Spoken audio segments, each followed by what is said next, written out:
Alright, it's the first meeting after the merge. So hello everyone, hello those who listen. I'll make a video and probably an MP3 if people are like just listen to that in the car or something. Right now on the schedule we have 3 parts: law, diplomacy, mechanics. On the law we have authors, the order of divergence versus the reticulum assassins, the Gleipnir law, intellectual property, Maltec courts. For the diplomacy we have the story about selling, so it's not our Stian, it's Vagrant Stian, so I don't see how it considers us, but it's probably because of the parking lot. Then we have on 9.5, never mind. Yeah, hold on. Yeah, I think we're looking at two different dossiers. Oh, is Because there another one? got the one all. Yeah. I repost the one I made.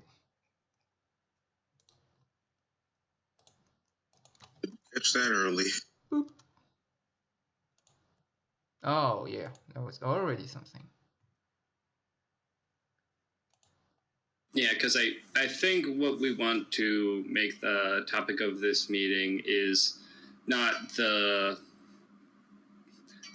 immediate issues, because those could be talked about, but more trying to get everybody on the same page for like where we believe, like what we believe Triangulum is and represents now post merger. What type of lore we're looking to create, and kind of see what future vision everyone wants to start aiming for. Well, there you go. I missed that. Yeah. Oopsie daisy, I did as well. Well, that settles things then. Yeah, and I have a whole little thing here. And I would like to also open up the meeting with kind of a congratulations to everyone, because the past month with everything that happened in Quesadilla was a goddamn nightmare.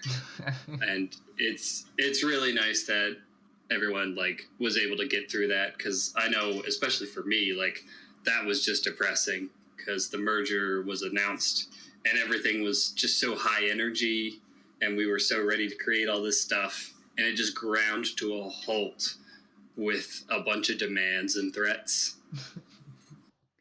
Yeah, it's fine, but yeah, so it really is good for everyone that like we actually all got through that. Indeed. So yeah, congratulations for those who survived so far. We at the Triad, we lost some people, so I don't know if that's the same for Triangulum. Yeah.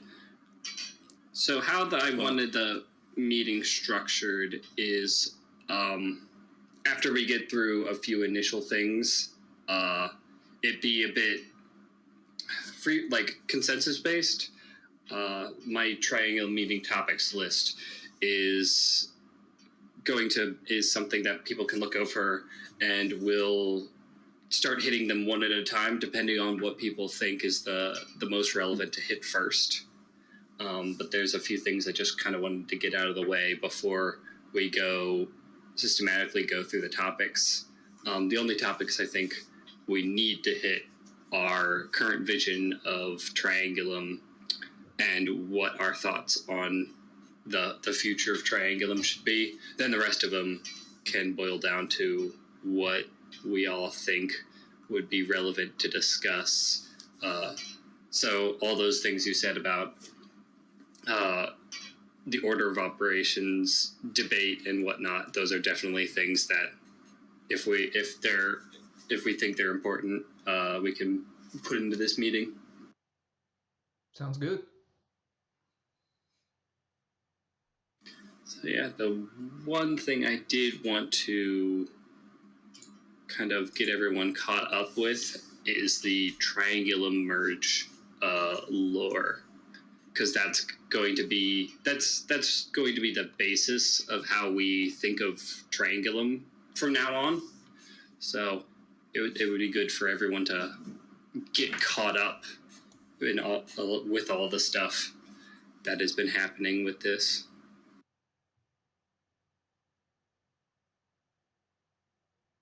Alrighty, you think it'd be serviceable if we just tried to summarize what's in that document currently, or do we believe people here are familiar enough? Does anyone is anyone going to speak up that they aren't fully versed? I read this, though this was a while ago when it was earlier being created, so I'm sure there's some extra stuff, but I don't think, it doesn't look like too much has changed. Yeah, I wrote a portion of it, and it's mostly based off of earlier discussions we had inside that temporary channel. So it shouldn't be anything that's wholly new to people. It's just, trying to put it to paper.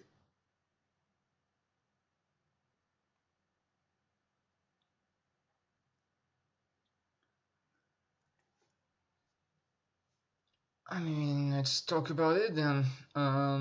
So all the part about the Operation Ivory Tower, it's already been published with prison news, some sweet videos, and all that. So that's just a recap on the document, just a recap of what that operation was supposed to achieve, just to have some lore written about how the triad just made the move to Lovelace. I guess the most interesting part are where we are at with all the new groups within House Triangulum,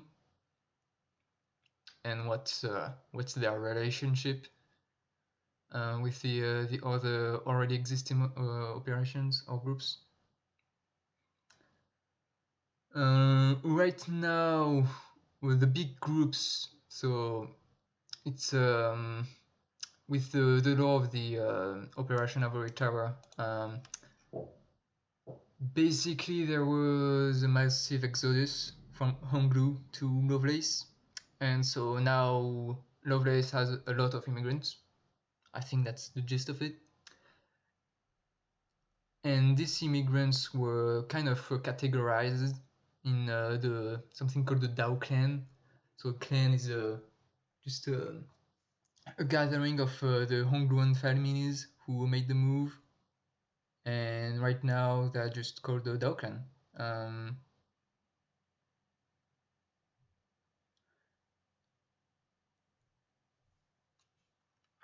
I'm reading the documents to see if I'm just forgetting some shit. But that's a big line. Yeah, the main conceit is engineering a disaster on Honglu that allows us to have Triangulum step in, get some good PR, saving people, move important facilities and people onto Habitat 1, and then working on integration from therein. This might be a good time to bring up the idea, I think it was Sart had, about maybe drumming up a falsified claim, like a distant Cygnus nephew or something, who was claiming that they had the legal rights to govern Honglu. It wouldn't be real, of course. It would be something that we fucked around in Signet with to sort of contrive. But it's something we can still. I just wanted to, because it's not on the thing as something we chose to do. I just wanted to remind everyone that was an idea we had. Thank you.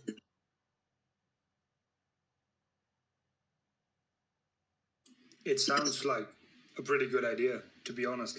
It sounds like the most plausible idea we could legitimately use to maintain control over Honglu in an empire perspective, anyway. I lack any expertise on that particular aspect of ownership. It's been a little interesting justifying planetary government tags and all that recently. So, yeah. Mm-hmm. I mean, not only that, but when Adam did the merges on stream, the thing that seemed to excite him most about our merge was old Cygnus stuff coming back together, right? Like the old Cygnus labor force reuniting with Cygnus's tech consultants, essentially. And what would they? How would that look? What could they do together that they couldn't do before separated? It makes sense to me to tie that together with like a fake Cygnus noble descendant thing. I think that will interest the Space Master if we're interested in that. I feel like with those statements, he's really just stirring the pot, but it's definitely an interesting aspect of the story that we can work on. I don't recall any other real plans for getting the planet other than being rewarded it or something by a puppet government or something along those lines. Yeah, so that seems like something that we should add to all that nonsense about the acquisition. We can go into that. And again, with the Cygnus thing, we'll hit that a little later with kind of how we want to see the Triangulum, because right now there is an assumed vision of Triangulum, like what we are now that we have the Red Dogs merged in. And I want to kind of bounce that off first, what everyone here might want Triangulum to, like, their public image to look like. Which the quote I bring up a few times of that, like, the Red Dogs were really cool with how they were originally set up to be essentially the same kind of drug cartel that was in Swan Song, and they kind of turned it completely on its head with being like a corporate, like more of a corporate body that had like the whole charity front, and like there was some really good stuff with all that. So I wanted to know later like what everyone thought about that.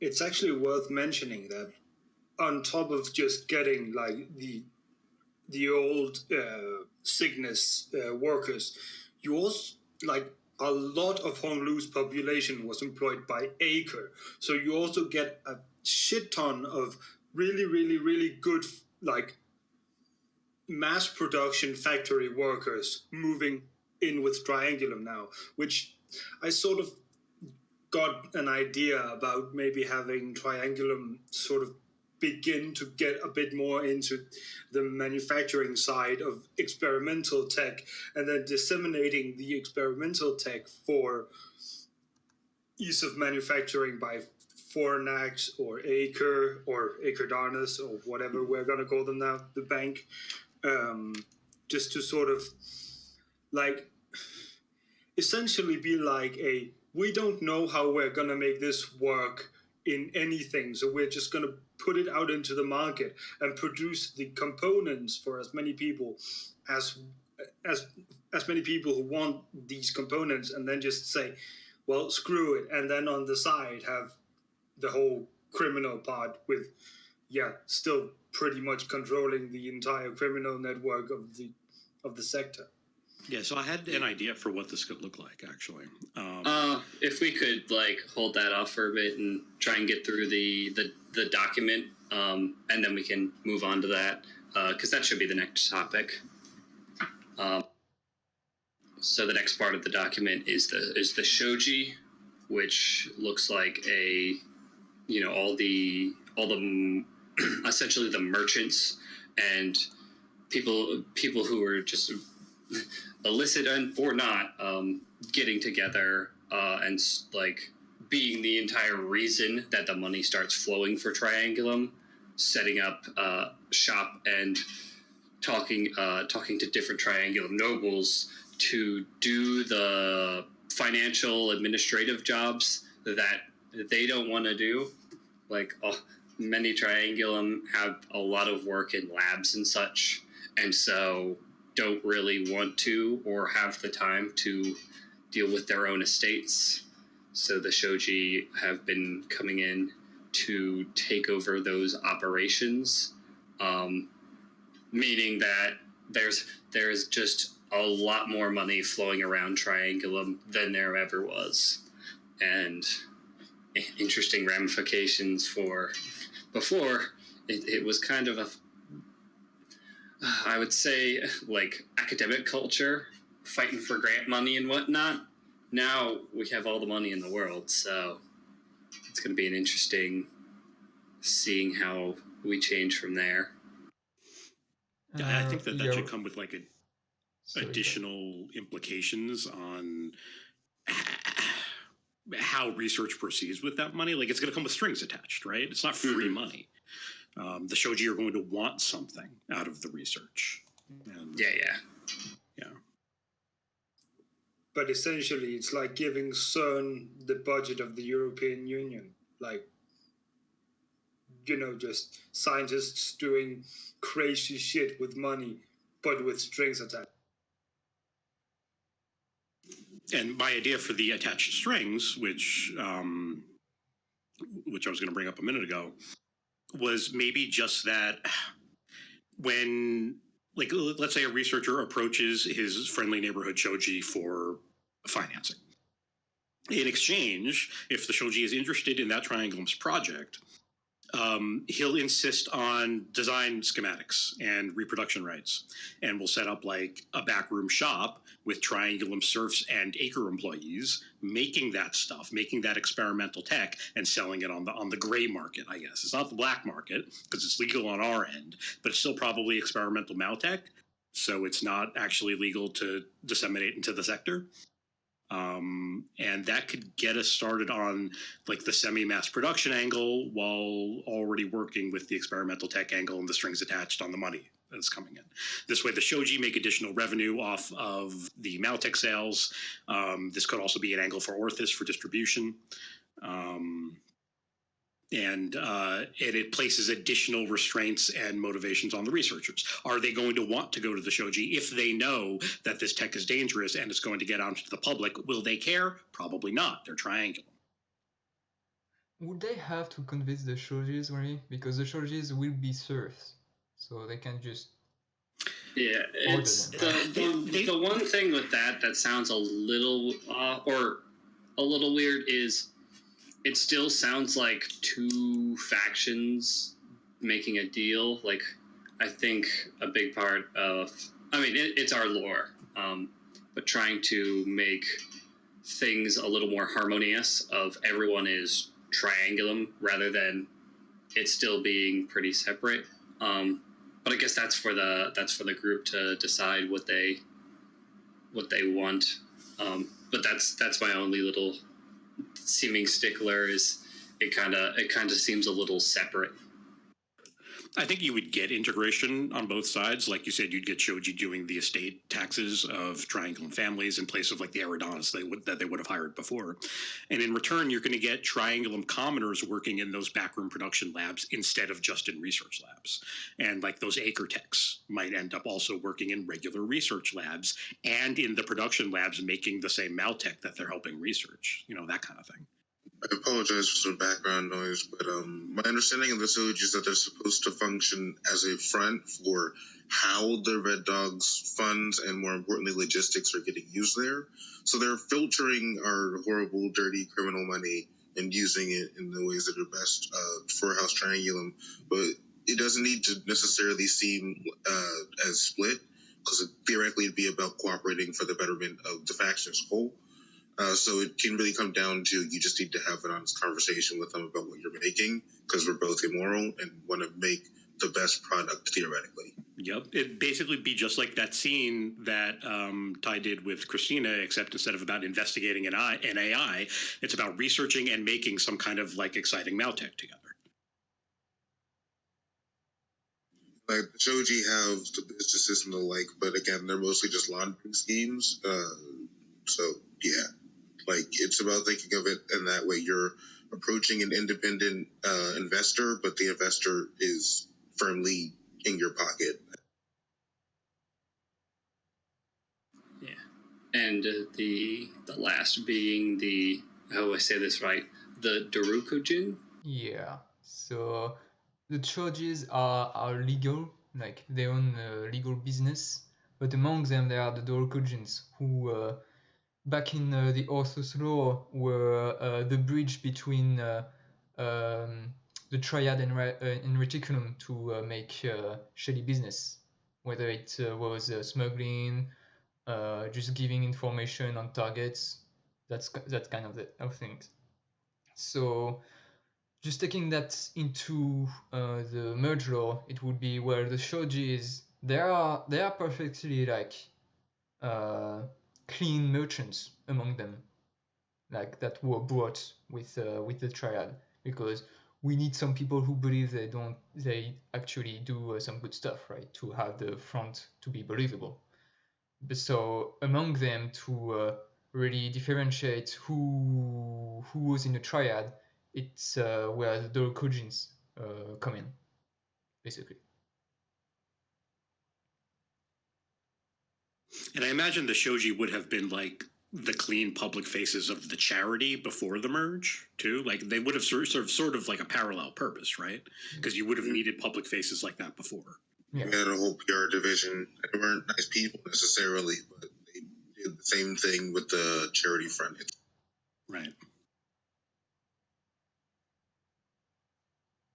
So far, we've listed like shoji as a potential character idea. People want to remember to remain faces and the like.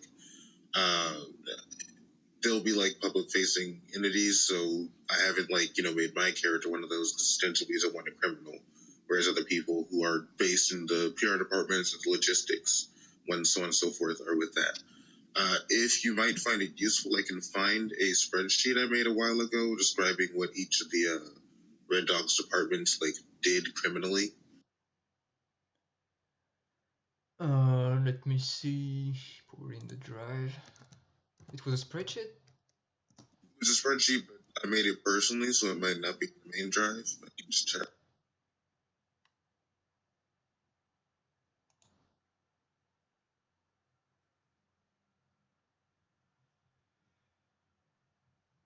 Yeah, I have thousands of documents in my drive, so... I've got it. Give me a second. Just need to load it up. You have the share button.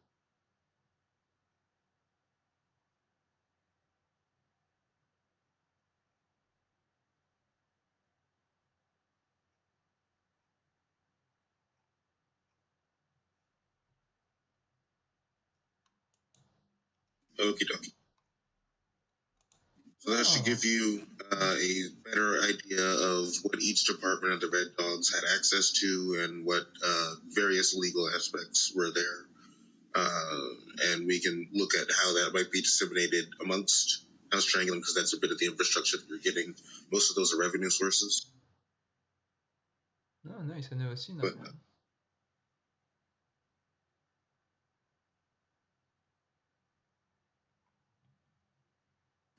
Yeah, cool. Yeah, and the last two things are the Imaginaries and the Order of Divergent, which we don't need to get into too much.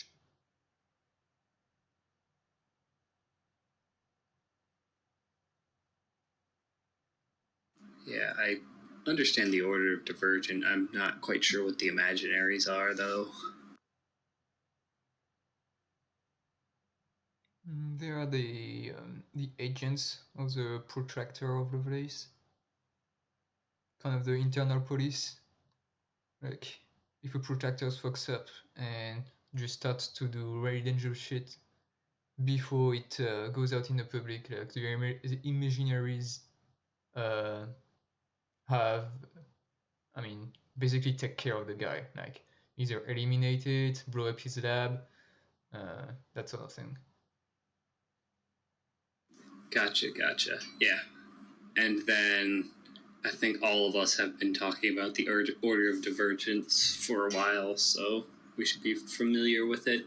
And it doesn't quite impact the operations of Triangulum as much as the internal stuff. Yeah. So I think that's just what I wanted to make sure that everyone was kind of caught up in what the ideas have been with how Triangulum has started to, or like what's already been established for how Triangulum is going to work from now on. Yeah, and I think I have a few more things here before we start getting into the topics proper. The first one being addressing that in this meeting we will not be talking about the secret or what will be done about it. We have confirming that the vote is to trust the council. So there's not going to be anything about that in this. And let's see. Yeah, well, I have it saying, hey, some people would have some pre-written stuff. No one sent me any pre-written stuff, so we won't need to worry about having to read out things on the topics that people have already made.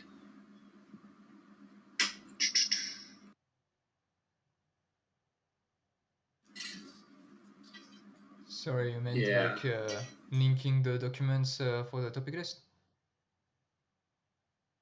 I already have the two documents.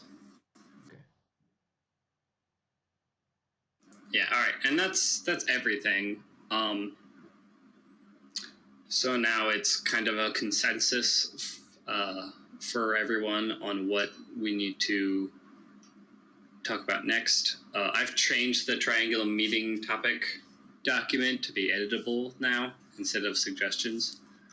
So if anyone wants to start putting stuff down, but I think the first bullet point on that topic list is what we should aim for, and then the rest, anything after we can choose. But I think it's really important to talk about that first bullet point. If everyone's in agreement. Yeah. Yeah, well, for the first point, like, what does the addition of the red dog resources look like? I think the Wikidoc kind of goes over that. Mm-hmm. Yeah. So the main question right now is we have this merge lore, and it's all good, but it's a bit transitionary. I kind of want to see what everyone will want Triangulum to look like as a settling down. You know, like where the Dao clans like branch out instead of like once they're not just groups of refugees, and more what roles they start filling in. Mm-hmm. Yeah, I think there's a lot of useful stuff there. We have already lightly established, so we can just say, hey, we want to work on this as a next project. So like with the DAO, for instance, ostensibly them and the Shoji are supposed to be laundering a lot of Triad money through like real estate stuff.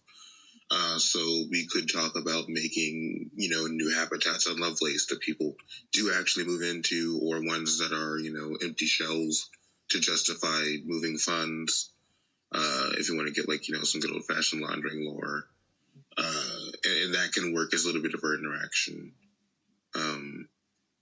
I see perhaps as a second bullet point, talking about the merging of culture, which seems interesting to me a little bit more, but I'll totally wait to talk about that. Mm-hmm. Yeah, and I think right now, like just the big question I want to put into everyone's mind is just what is a triangulum? Because before, what was a triangulum, from my understanding, was a triangulum was a researcher, most inherently not connected, or like not inherently tied to each other. We have triangulums basically on research bases throughout the sector. Most places that have the tag for space stations, a fair amount will have a Triangulum research lab of some sort on there.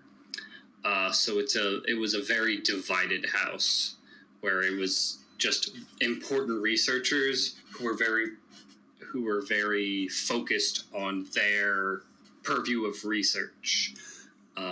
Yeah, it's not just scattered physically, but divided in terms of goals and methodology. Like families would typically be sort of more closely knit, but other than that, you kind of only cared about your research, the thing that you're doing, and like maybe not getting in other people's way, I guess. Yeah, which was fine when we were like a minor house, but now we're quite a bit bigger. So I've been thinking about this a little bit. Like, I think there could be like a sub-theme of like a deeper plot within Triangulum. Like the families like allied together like a few years ago and started to work in secret, fitting the secretive tag, and like started a longer plot for the like future of the Empire. I mean, if we do retcon that this was like longer building than just like opportunistically seizing on you know the contrived bombing, we can say that whatever fake noble we contrive to try to lay a claim to Honglu so that we can get granted it as like, you know, a province by the Empire, by the Emperor, whoever that ends up being. Maybe that family, together with a couple of other interested families, perhaps like they were promised in return access to Cygnus factories and stuff like that, have been conspiring together for a while to make this happen. Yeah, possible. And it fits Triangulum to be like have the like long view and like plan for decades. Yeah, so maybe we could take like the family that was fencing Maltech from Bora already and get them involved along with the fake Cygnus family and some other ones. Yeah. Also, generally, I would think that looking at the out-of-character motivation for the merge on both sides and kind of converting it into an in-character motivation is kind of a good idea, like you just did there. Yeah.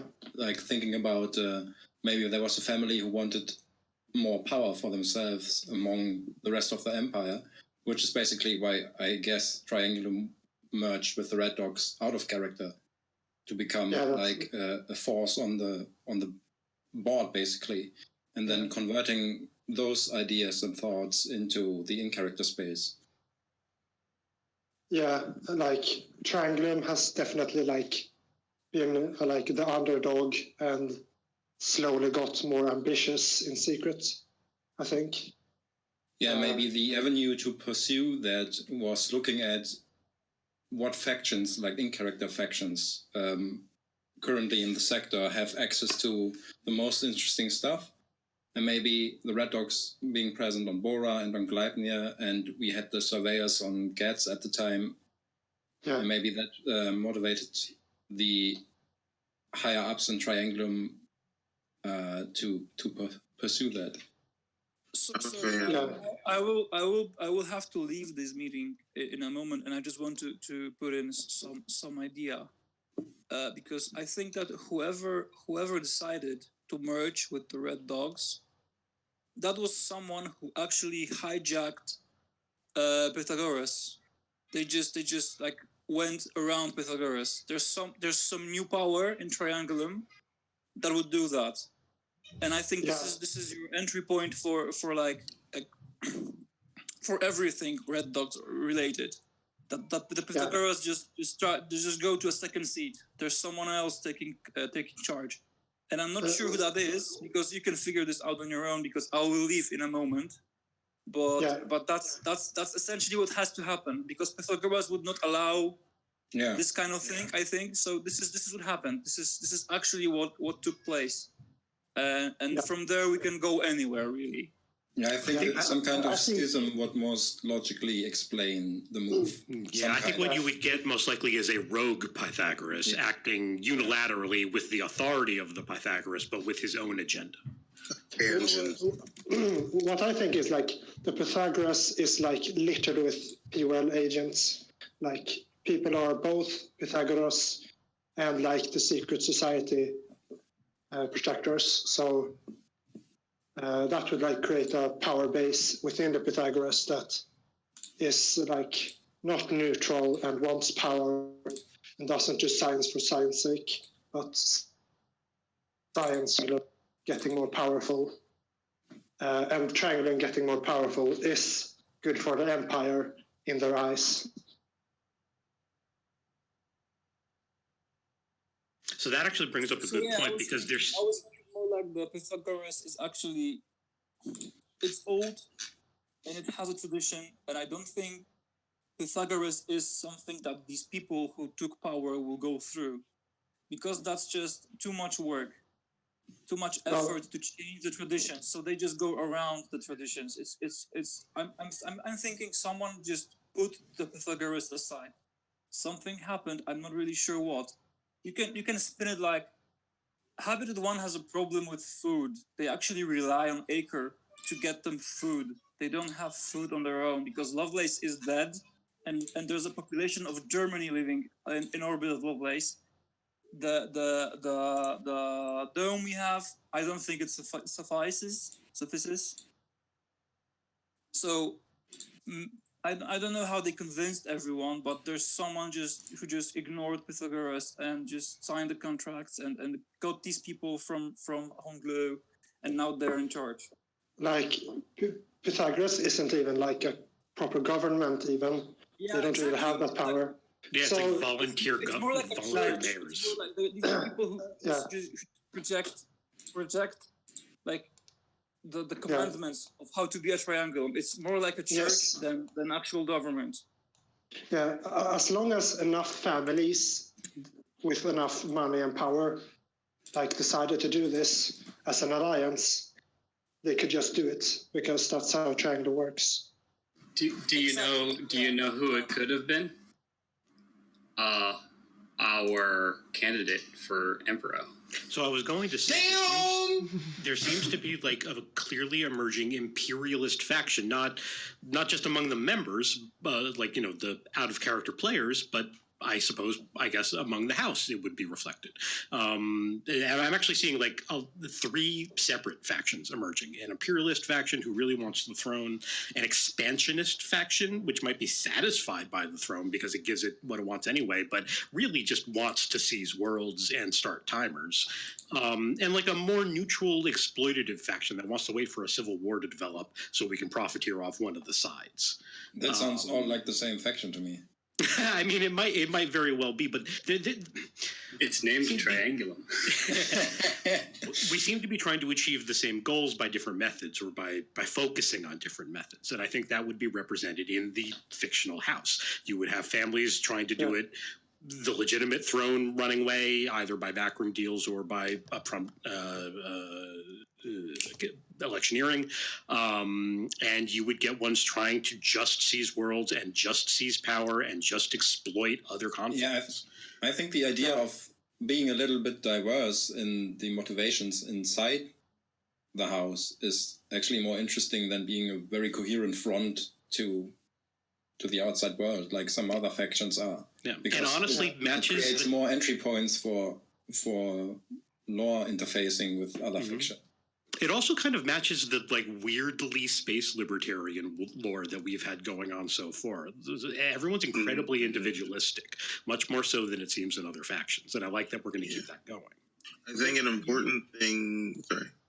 I was just going to say, one of the things we could add as lore reason for even contacting like the Red Dogs would be, look, we have been libertarian, I should say, for so long that we have forgotten how to efficiently govern our own house. Like, we are in such dire straits in terms of handling our finances and handling the day-to-day just minutia of running a house that all these groups come together and just say, listen, we need some people who can just make sure we get the money we need, that we get the influence we need, we get the workforce we need to do whatever it is these individual factions want. Yeah, I think right now probably like hired Eridanis accountants keep that shit together, and like not really, and it's not really even their job to, because Triangulum Pride says that if you just leave it alone, it'll handle itself, and that's just not true, probably. The invisible hand of the market isn't working. Oh no.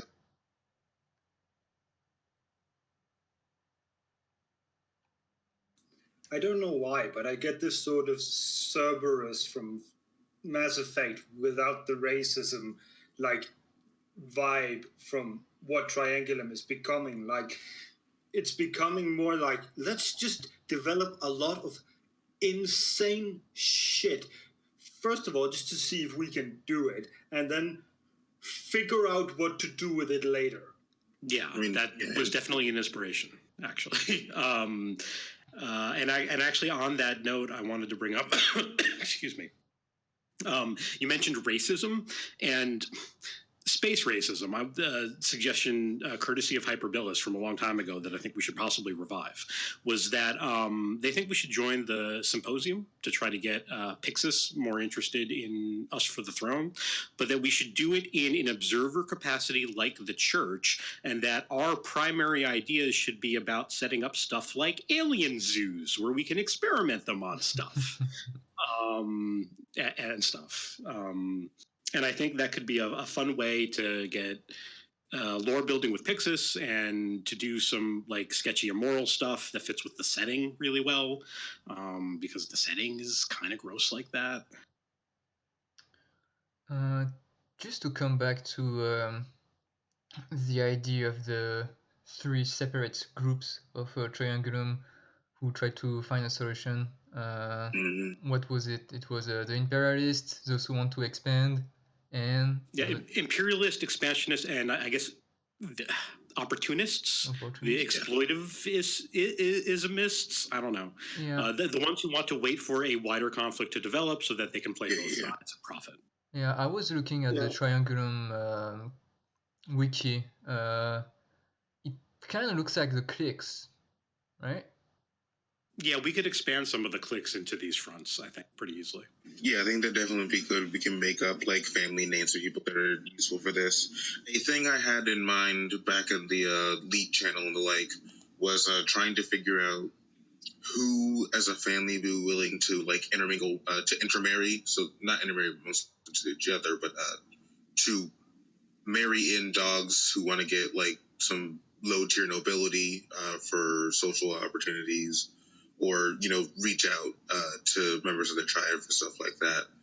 A useful aspect of the organization of the triad for this kind of merge is the idea that we have a council of the 459s who are handling a lot of the administrative stuff, but also we were kind of a cult of personality surrounding Mr. Chang, the enigmatic leader of the triad. So we could also use that lore character as a way to help bridge things between, one or two very important members of Triangulum that could help, intermingle the triad in that way.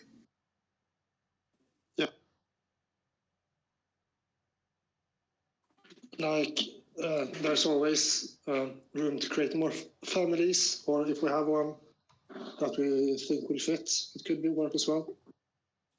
Like, I do not want to become an Aratesh, and I'm trying to avoid it. So, but like the Triangulum squared family could do something like that. There's a lot. So yeah.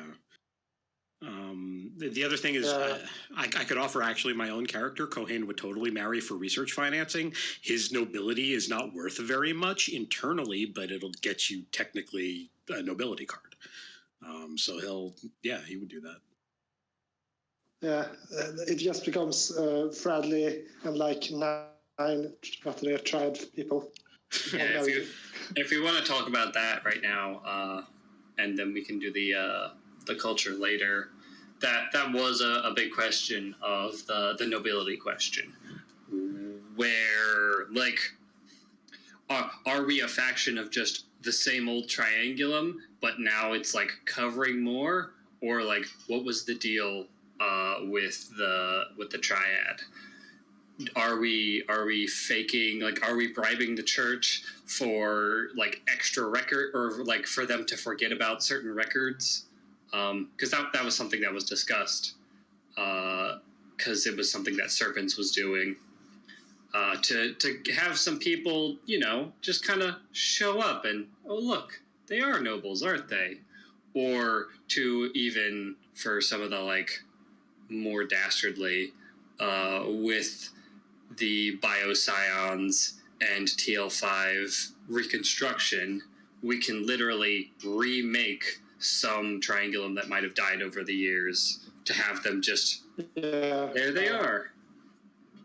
Yeah, and, or like create a sixth son or something. Like there were 5 siblings in his family, and all of a sudden there's 6, just by recombining their parents into a new body.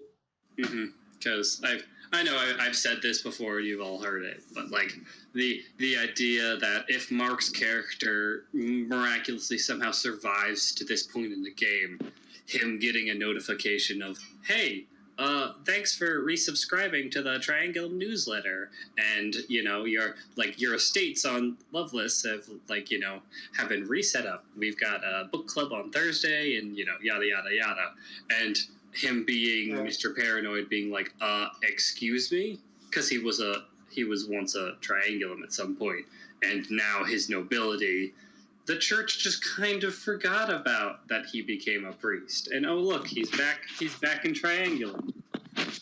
What a weird coincidence. Yeah, and the character would be like look exactly like him, without a gold arm. Like a lot of we could also just go, if we say that some of the 459s from the Red Dogs wanted to become like nobles, you could also just say, well, actually, pretty much all of the records of births and families and all that shit from before the revolt are gone. So you could just say, oh, he's just the son of a Triangulum who married into sickness, and we just happened to discover him again. Voila, he's technically my cousin, so let's just, yeah. Yeah, and that might even be true in some cases. Like legit. If there was like a deep Triangulum plot, they might have like their sons and daughters into the universe and like had them gain power for themselves, like inside the systems that were there. So yeah, a part of Shang, my character's backstory, is he's a yellow, so he's technically not fully human, but he's also like his father was, on paper, it was some random dude from somewhere, but all his adolescent life up until the revolt, he was raised in the house of a former noble who had married into sickness, but wasn't a sickness, and then his wife had died, who was a sickness, had been like internally destroyed in sickness, and it was never clear to him if this noble was his dad or not, but it seemed like it, because why would a noble bring in not even a serf, but just like a woman from the streets and her mutant son, and raise that son in his own home?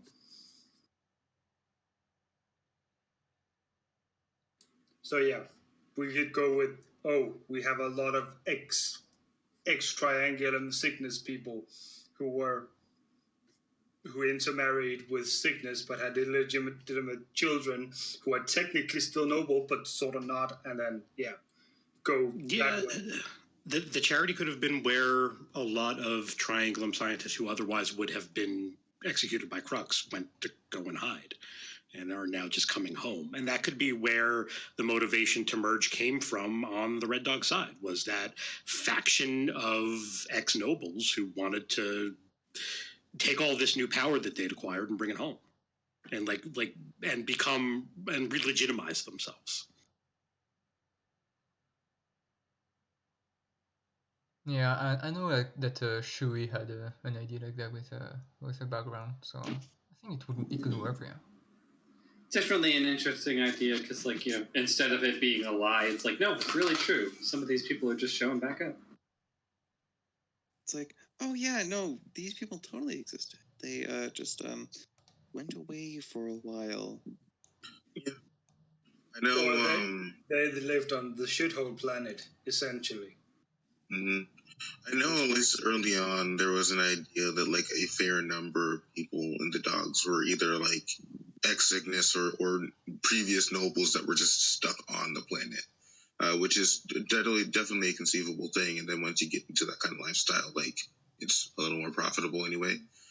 A thing of note that we could use with Gleipnir that we talked vaguely about is doing a prisoner exchange type thing, but unofficial, where we can put political prisoners in there that we don't like, and at least plastic surgery them up to look like a prisoner, and then extricate someone that we want. I know a few people have made ex-prisoner characters after we seized, for something along those lines, but especially with TL5 cosmetics, there's some use there. Yeah, there might have been a lot of problematic Triangulum people doing Maltec and stuff that now have been seeded back into the power of the family, and that is one reason maybe why the family's direction changed. So one of those families who wanted to Red Dog it up might have been extracted by the Red Dog.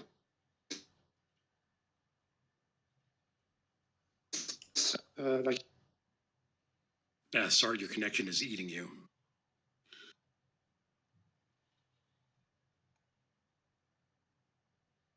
Am I hearable now? Yeah. Is it bad? I don't know. Keep talking. Okay. I think there's a dead spot in my apartment. That seems fine right now. In the middle of it. Yeah. So what I was saying was we could have had a pretty important Triangulum family member who was in prison for doing bad Meltec stuff, and they were pretty a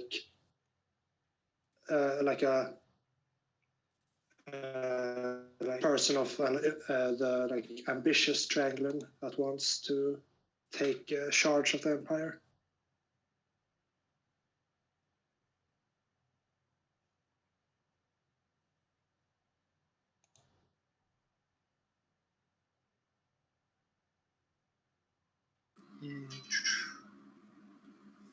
So I think we're good on that. God, my notes are so terrible. I hope other people are taking notes too. I'm making some on Dayu Sheep, dear lord. I'm just doing the recording. You guys do the work. Yeah. Moving on from there, looking at the culture, because that's something that really interested me. The fact that the Red Dogs is very steeped in culture, and Triangulum has their own culture, but it hasn't really been super visible. So being able to merge all that and bring in, because it's already happening with just the names of the new faction, the Shoji, the Dao, etc. But if there's some extra stuff that people wanted to mention. What were the cultural touchstones of Triangulum? Like Korean or Chinese, Korean, and like Arabic / Persian, or like Iran. Oh yeah. So like, we figured it would have been like a weird melting pot of the most historically scientific cultures, which is a weird thing to try to identify in the first place. But historically, there at least seem to have been certain cultures that dominate the popular narrative of what was important scientifically. Mm-hmm. And I think that would have also dominated the like selection and choice of who would have been on these constellation ships. I got Chinese and Arabic, but else were we missing? It was like Chinese, Arabic, Norwegian. No, I think it's Korean before. Yeah. It's like Chinese, and then like the two others were Korean and like Arabic, and then a touch of Scandinavia, I think. Okay. Well, and that the influences would mostly be noticed in things like technical notation. Like we would use like a random Norwegian word for vector, random Chinese word for derivative or whatever, you know. Well, Hongruan is it's Chinese, Japanese, and a bit of Italian. I think there are some districts who were also Russian. Mm-hmm. Mongolia. We kind of took it among ourselves to take basically everyone with organized crime. So it's been interesting trying to make Hongluan a thing. Okay, so vector is vector, but you know what I mean. I was just gonna say that. Actually.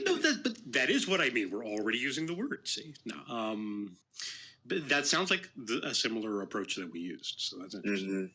Yeah, I wasn't quite aware of the cultural touchstones, which is why I was kind of there was that little mismatch in trying to make up terms for things like the shoji and the like.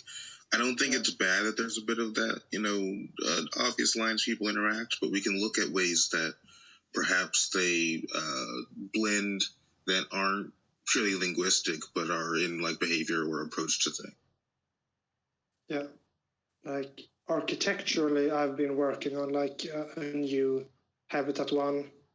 I first made a 3D render, and I am painting on it. But like I'm going for like a very clean look, but then like a lot of geometrical patterns on it, like a mosque, like very detailed geometric patterns on top of the like very Spartan or like style of like. Yeah, it's weird because I want it to be super cramped, but at the same time feel spacious and Spartan in any given spot. Yeah, it should be like very like clean open corridors with like all the surfaces are like have hints of like geometric patterns on them, like if you are like. Artistically, there's some interesting stuff that can be done with like horror vacui style things that are easy patterns done on like a lot of surfaces. So like if you look at a lot of like older art, it'll be like that. I've absolutely fallen in love with Indian art for similar reasons. There's not a whole lot of super complex shapes, but stuff's doing there. Or like a lot of Muslim art is calligraphy based and does some cool stuff in that way. Yeah, like a lot of like the like mosaic inside of a mosque, like but in a like very like future simplistic art style. Otherwise, like if you look at the like inspiration on Habitat 1, we took some like Camino 1 from the prequels of Star Wars, but the like architecture of Camino ones, and then I've kind of started to thinking like a mix of minarets and or like the Wizard Tower because of the like state of Triangulum. Like the tower is a very strong piece of like visual information, this is like the high wizard up in a tower that is making crazy experiments, but in a more like minaret style. Let's just ignore the fact that the Kaminoans were eugenics. The Kaminoans get even worse if you read the Darth Plagueis novel. It's just, they're horrible. Yeah, I like that they are horrible. But their art was fucking cool. Like their architecture and their general style was fucking cool. Yeah, it's gonna be interesting seeing how Triangulum mix with the sort of street art, sort of dystopian cyberpunk styles of Honglu, like where looking cool was priority for those who could afford it. Yeah, so I think we haven't really explored a whole lot of high society Honglu stuff, and there are people that made a lot of money, very not legally, that would have had a difference in the art, right? And a lot of early Asian-inspired art is pretty geometric as well.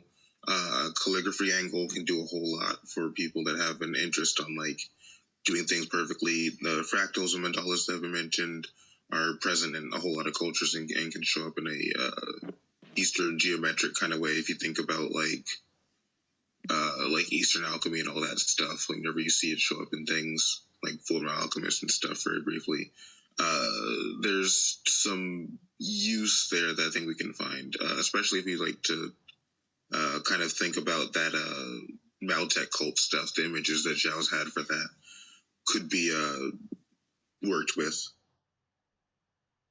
Mm-hmm. Yeah, and even thinking for some of the stuff like calligraphy for what the Triangulum language would look like on paper. Like I feel it would be a type of kanji that is kind of based off of the triangle shape, where it's a lot of strokes either from the up, like from the top middle, or from bottom left or bottom right, and combinations of such. I think we talked about like what the language. I think they would have like, in effort to like optimize the language, Triangulum would have tried to standardize a little away from like kanji proper. So going more towards like the New Korean, making a structured alphabet out of old roots.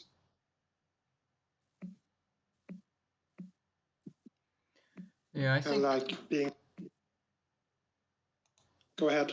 I think there will be a clear divide between the style of the shojis and the daos, because obviously the shojis are the big businessmen. So I think they will try to have a style that can maybe allow them to be more approachable by the nobles. But with the daos, I'm pretty sure on Habitat 1 there will be a bunch of Chinatown where it's an absolute mess. Yeah, like Triangulum, like Habitat 1 is set up with a commercial or foreigners district for outsiders. They're a little bit it acts a little bit like isolationist, like Japan.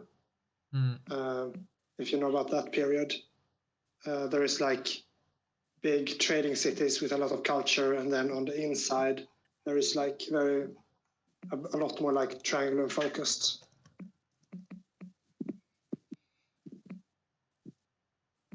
Because Triangulum has had a bit of a we are better mentality for a while, especially since Triangulum was isolated the most amongst the noble houses and discovered last by Vela after the Scream. So Triangulum developed themselves into a culture and then were integrated again. So there was a bit of strife and otherness towards the rest of the empire. It's kind of hilarious to consider that the two most isolationist factions joined forces, like literally the rebels on a planet and the most isolationist noble faction, which probably works in like everyone's favor, because it's not like you're walking into a faction who is like fully imperial, like he like all praise the emperor. Like we're a lot of I forget the word for it. Practical people. Pragmatic, maybe. Yeah. Like, Triangulum is a faction that looks at the data, looks at the numbers, and makes their decisions off of that so much, and less so off of emotional responses to things. So if something new comes along, turns out it's efficient, then it'll be like, yeah, I guess that it is optimal to adopt this. So I believe this untapped Hongluan populace and all the stuff they could add to it was just how do we get all the funding and whatever we need for these research? Yes, no, this is optimal. Let us bring in these people who are the best at what they do.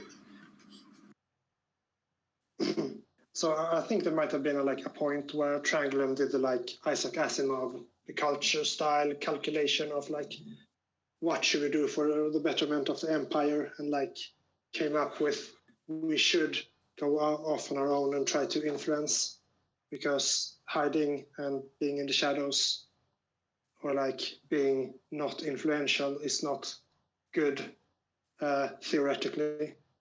Mm-hmm. God, I can totally see Triangulum. Which philosopher was it? Immanuel Kant? There was someone who basically took net positive and net negative and decided morality based on that. If it hurt more people, yeah, just that sort of ideology. James or something.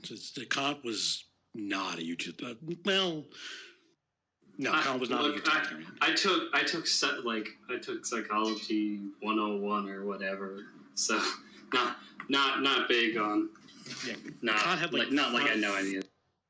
Identified fundamental axioms that he thought were universal. But it totally would make sense that Triangulum would basically try and quantify, make all their decisions off of just quantified this is good, this is bad, because it affects X populace by this many numbers, so much arbitrary bullshit. Utilitarianism was a little more nuanced than that, but it can often be reduced to it, and it makes sense, especially considering far space is about misunderstanding things. So yeah, it's just because these people think that nanobots and whatever are bad for you, in actuality it builds these things, therefore it is good.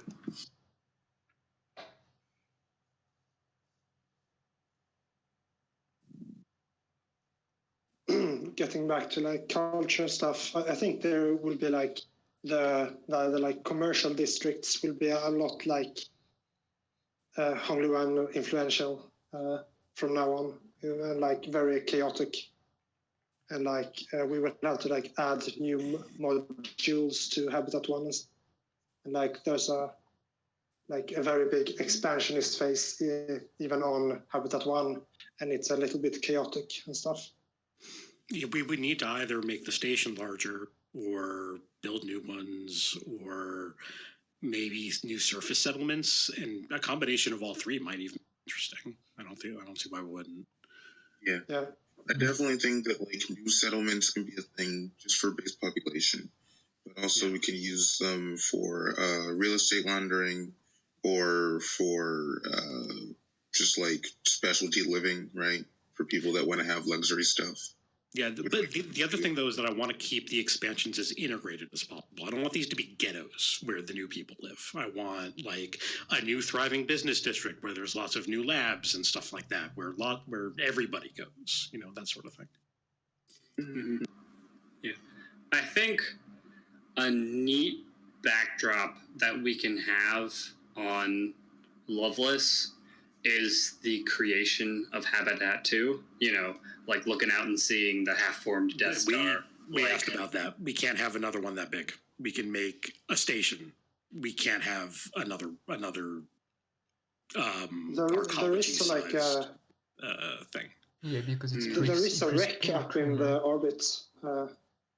That is like one of the other stations is still in orbit. Yeah, maybe he'll let us use that. I don't know. But it won't be like built during the like time span of the game. But there could be like a start of like developing and like settling it, like a small part of it. That's also something that might interest the incoming players, is that there is a derelict habitat still in orbit with ostensibly all sorts of pre-tech ruins and stuff that you could plunder. That I assume already sees a fair bit of like black market activity and like smuggling and stuff, but we haven't written much lore about it at all. It's like barely a suggestion. Yeah, I think we definitely should. Like, here's the thing: for when it came to like the Death Star was being built in a galaxy filled with trillions, while we're in a small sector with only several hundred millions, possibly billions of people, and we're a single house. So make another Hab one, like, take decades to even. I think you're referring to the raw Stars Without Number rulebook, but in the Favorona setting, there's much more people. Like, for example, Demnov has trillions of people as per the wiki entry, so we can get around that if that's the limitation. But but Pamita Chava has only several, which is very small. The next one up is hundreds of millions, so several million could be like 70 or 80 million, but it's still not like a fuck ton. Yeah, and it's like 80, 90. We should really also be discussing how many from Honolulu like escaped, because Honolulu's population is like 12.9 billion. Yeah, we could definitely add some population growth to Pamita Shah. We could talk to Adam about changing the tag based on this. Yeah, I think that makes a lot of sense. That seems like a good initiative.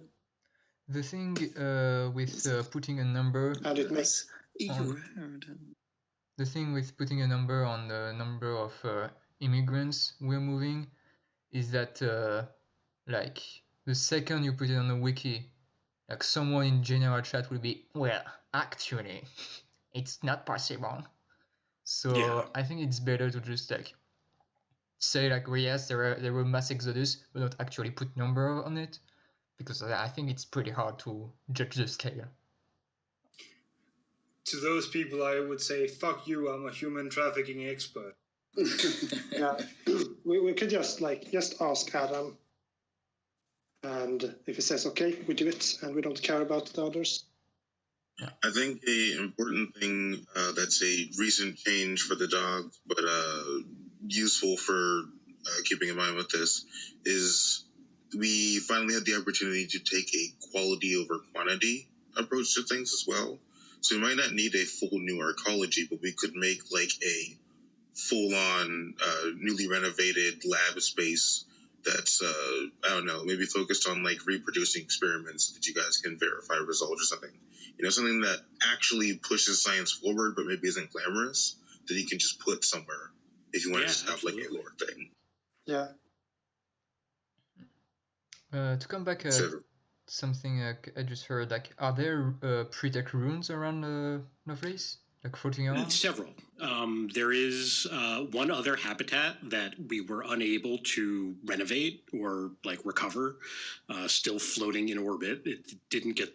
There used to be like 7 of them. Most of them were deliberately scuttled into the planet during the scream, or were going to crash anyway because they were failing. because most of them used a lot of sci-tech to work. Habitat still works because it is the oldest arcology and therefore used the least sci-tech. It had like the most original regular technology. The newer ones that were created closer to the Scream all failed. Most of them crashed, which was one of the extinction events for life on the surface. There were several of them. Some of them we did on purpose. And one of them is still in orbit. And in addition to that, there's a unspecified pre-tech ruin of some kind. And some other weird shit like a military base in the asteroid belt. Like, we have a lot of really weird tags.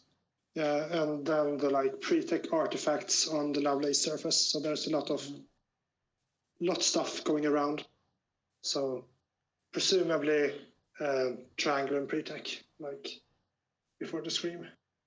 Yeah, because I was starting to think about, like, if Habitat 1 doesn't have the architecture to have habitation for every immigrants, maybe there just start to be a lot of like ship traffic around Lovelace. Like, some of the young ones who didn't manage to find a place on Lovelace, maybe they're stuck on ships and they actually are making a living staying on those ships and making money on scavenging missions on those pre-tech rooms. So I went to Sectors Without Number to double check. We have 2 orbital ruins, Alphon 1 and Olenek 3. Olenek 3 is already tagged with Trigger Happy Scavengers. Nice. The other one is tagged with Military Quarantine Enforcers and Impending Tech Calamity. We don't get a say in the development of any of this stuff. Adam has asked us to be very hands-off with it, which I know varies from faction to faction. We also have 5 research bases that have like varying random tags on them. And we have the asteroid belt, which itself has an asteroid base with rebels from another world and a space station with an eccentric oligarch and minions and a vault of dangerous pre-tech. So there's lots of shit to do in system. So yes, and vault. And then there's like the planet tags themselves, which are the Sealed Menace and the pre-tech cultists. Yeah. So Necrons, basically. And the forbidden technology. So which part we can touch exactly? Basically none of it, but I think that was before. I feel like if we ask again and we're like, look, the Red Dogs want to set up black market pre-tech markets or whatever in some of our pre-tech ruins, is that something they can do? I feel like he'd go for it now, whereas before he would have told us to stay away from it. Adam's like opinion on this has changed a lot, and we asked very, very early and based a lot of decisions on it. So I think there's room to ask again. And in the beginning stream, we did actually get to work out what the Sealed Menace was as Triangulum. That was actually left to us. So we did? Yes. Are you sure? Yeah, I'm pretty sure. I thought he said leave that to me. We have a massive. Has anyone in this chat not seen the part on the wiki with our ideas for what that should be? Yeah.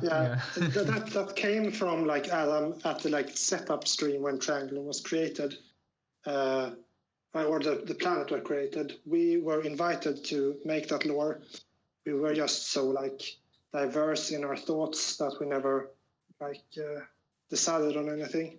I could have sworn he said that it should be up to him, but maybe I'm just remembering. There were a lot of the like research bases and stuff where we wanted to like make Triangulum stuff specific that he stopped us on, and that was like the first month, so he might even have changed his opinion. So we could like touch base with Adam and like ask about the like specific assets again. I feel like we should edit the description. Might even have forgotten about the like Sealed Menace thing and wants to do it alone again, but I am very certain that when Planet Sector Creation stream, he invited Triangulum to create a menace. I must be remembering that wrong then. What? I think we should edit on the Wikipedia to do a less in-character description of what these supposed dark secrets are. Like, we should explain these are ideas we had about what the sealed menace might be and what the pre-tech cultist might be, so that people understand what that is, because I don't think that's clear. Yes, I think we should actually workshop it and vote on it and decide on a candidate. But that could be fun. Mm-hmm. So the rumors are about the menace that we're not allowed to touch. Which one are we allowed to touch? The pre-tech cultists or the forbidden tech, then, I guess? We were allowed to do the menace, is the only one I know. And like Lux a lot is of saying the, like, no. Yeah, well, I am pretty certain that during the planetary setup stream, Triangulum was invited to create a menace. Yeah, if we can touch the pre-tech cultist, then we could do that with the guild cult and two birds with one stone. Well, let's just ask again anyway. Yeah. No matter what he said before, enough time has passed that we should just ask. Like us being unsure about it is like the easiest solution is just ask. And if he changes his mind and doesn't allow us to do anything with it, that's fine as well. That's just his decision. It's Adam's campaign. So someone mentioned the whole thing about new ships coming into into orbit and like the traffic increasing in Triangulum airspace. Yeah. And that sort of got me thinking about something. Have any of you watched the anime Gargantia, the Virtuous Planet? Basically, there's a concept there where the world gets flooded, and so people start to just essentially fuse together giant, like, tanker ships and aircraft carriers and all sort of shit. So I just imagined that essentially most of the people who came from Honlu just decided to, well, if we can't have a home on the arcology and the surface, we can't build enough habitation on the surface, why don't we just like start tearing all the transportation bits of our ships out and just make like pseudo space stations out of like freighters and bulk freighters and cargo ships and all that sort of shit. We could ask Adam if that would be cool. Yeah, I did something like that with trucks for the BBH, but we could do more stuff. I should go, you guys. I have to run a campaign in like 15 minutes. But, all right. Yeah. Good work. Keep it up. Yeah.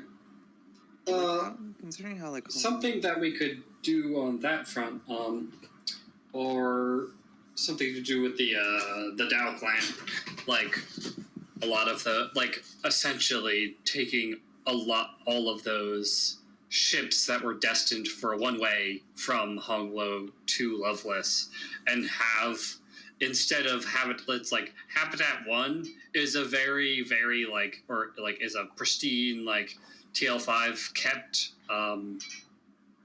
habitat, but there are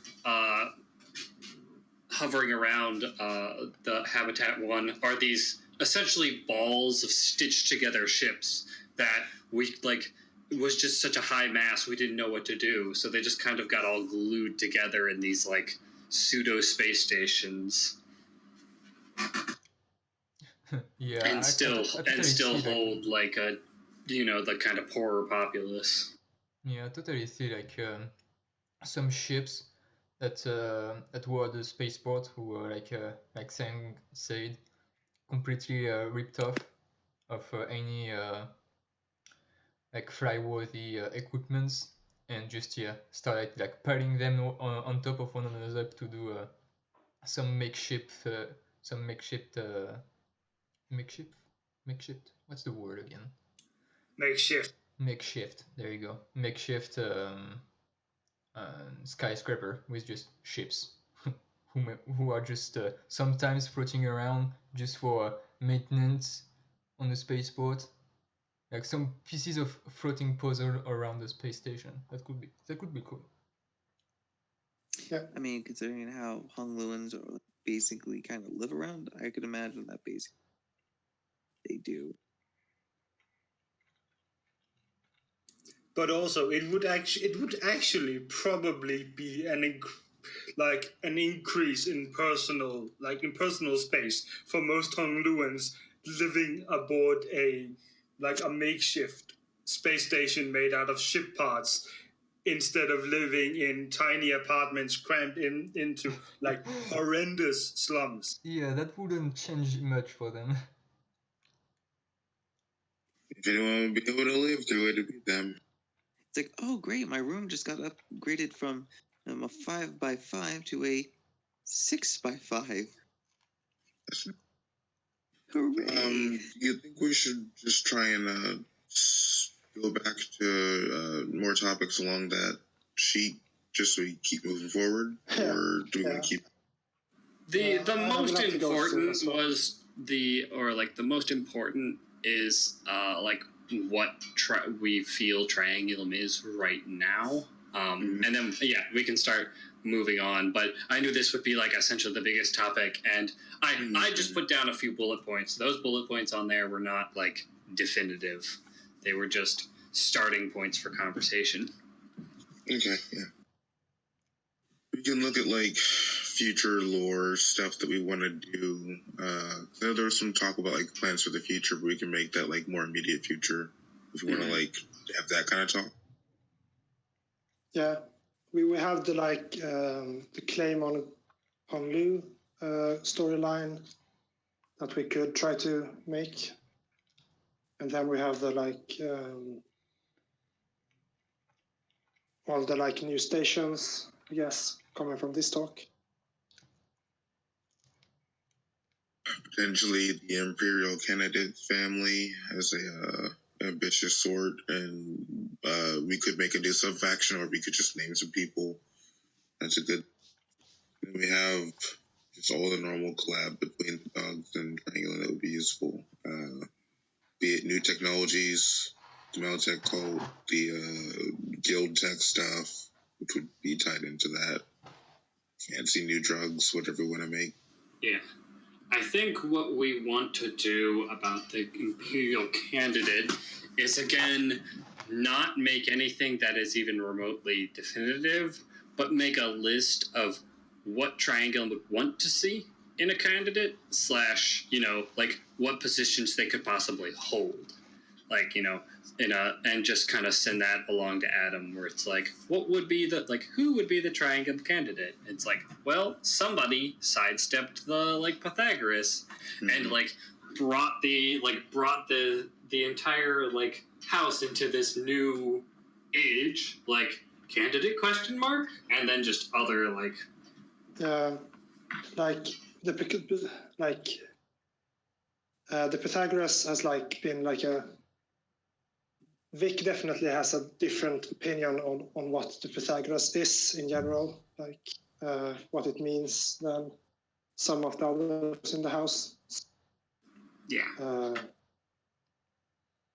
I mean, it's possible that the Pythagoras could have nominated one of the family members or something like that up to position of this is the person we want. Yeah, I don't think wholly devoid of ambition and people's emotion. I can imagine part of it being that the kind of some of the reasons for this candidate would be Triangulum takes such a long time of choosing the candidate because the Pythagoras families have to get together and all agree on something, which is just so impossibly hard that it had to be an individual who did something spectacular to actually be oh, wait, hold on, it should be this guy, shouldn't it? No, yeah, I can understand that. Definitely, someone went above and beyond, but it was definitely a point of yeah, you know what, you do it. Yeah, we were basically stuck in deliberation hell. Yeah, Yeah, Triangulum is definitely a little bit too perfectionist. Stupid bureaucracy. Yeah, like the Pythagoras isn't like just decide to create a committee to decide who the candidate should be and not vote on it in the big council.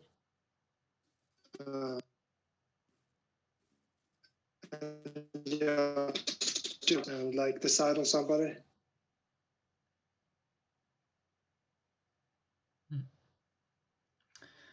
Well, looks like we talked about the first point. Yeah, pretty extensively. Yeah. Let's see. So, the future, I don't know whether or not we have so much to do with this. I think a lot of what we talked about kind of really put it, unless anybody has any ideas for like what Triangulum's end goal quotation marks like would be. We could try and like formally decide if we want to go like hardcore transhumanist and like, you know, evolve people as a faction and not just have there be a sub faction that's doing stuff.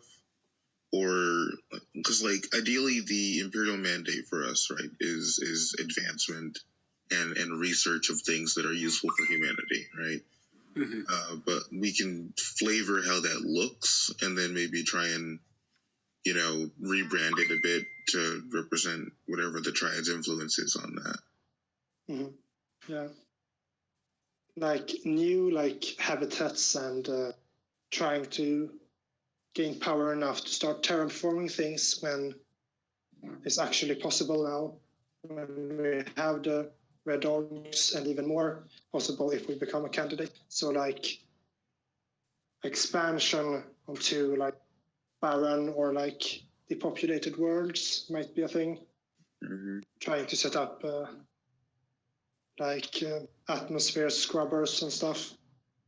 Yeah, like there are a lot of. Go ahead. Yeah, I was just saying, like, you know, the same way that Vela might have had some talks about rediscovering people and bringing this sector together, we can be like, you know, now that we're all together, Triangulum is going to make homes for people or something. You know, some kind of a... Because there's not a lot of nice planets in the sector, and it's a real issue that we can kind of push politically. Even if it's not for, like, actually in sector stuff, like in lore-wise, it would make sense to be like, hey, we're trying to give you beaches. Yeah, and like go with the like space station route as well, like a home in the heavens, like. So just make Bespin, you know. Where Lando Calrissian, it lives in the Lando system. Yeah, I will have to go as well soon, so keep it up. Alrighty. Yeah. Have a nice. Bye. You bye.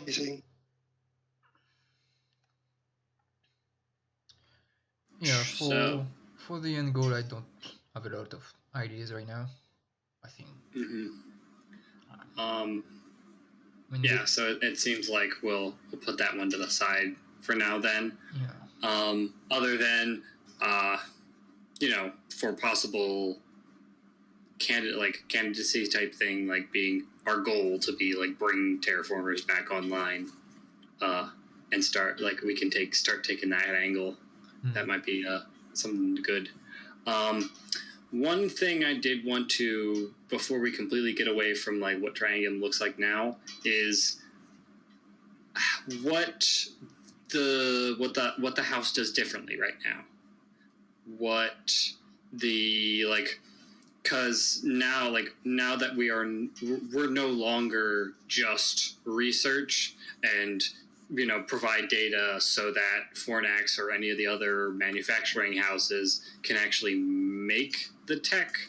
Like, we are now we're a big faction on board, and I think we can reflect it in so much that now we can afford to actually start producing and doing some extra stuff. So I wanted to know what everyone's idea was for like how the how the house changes with the fact that we are now on par with the rest of the major houses on board.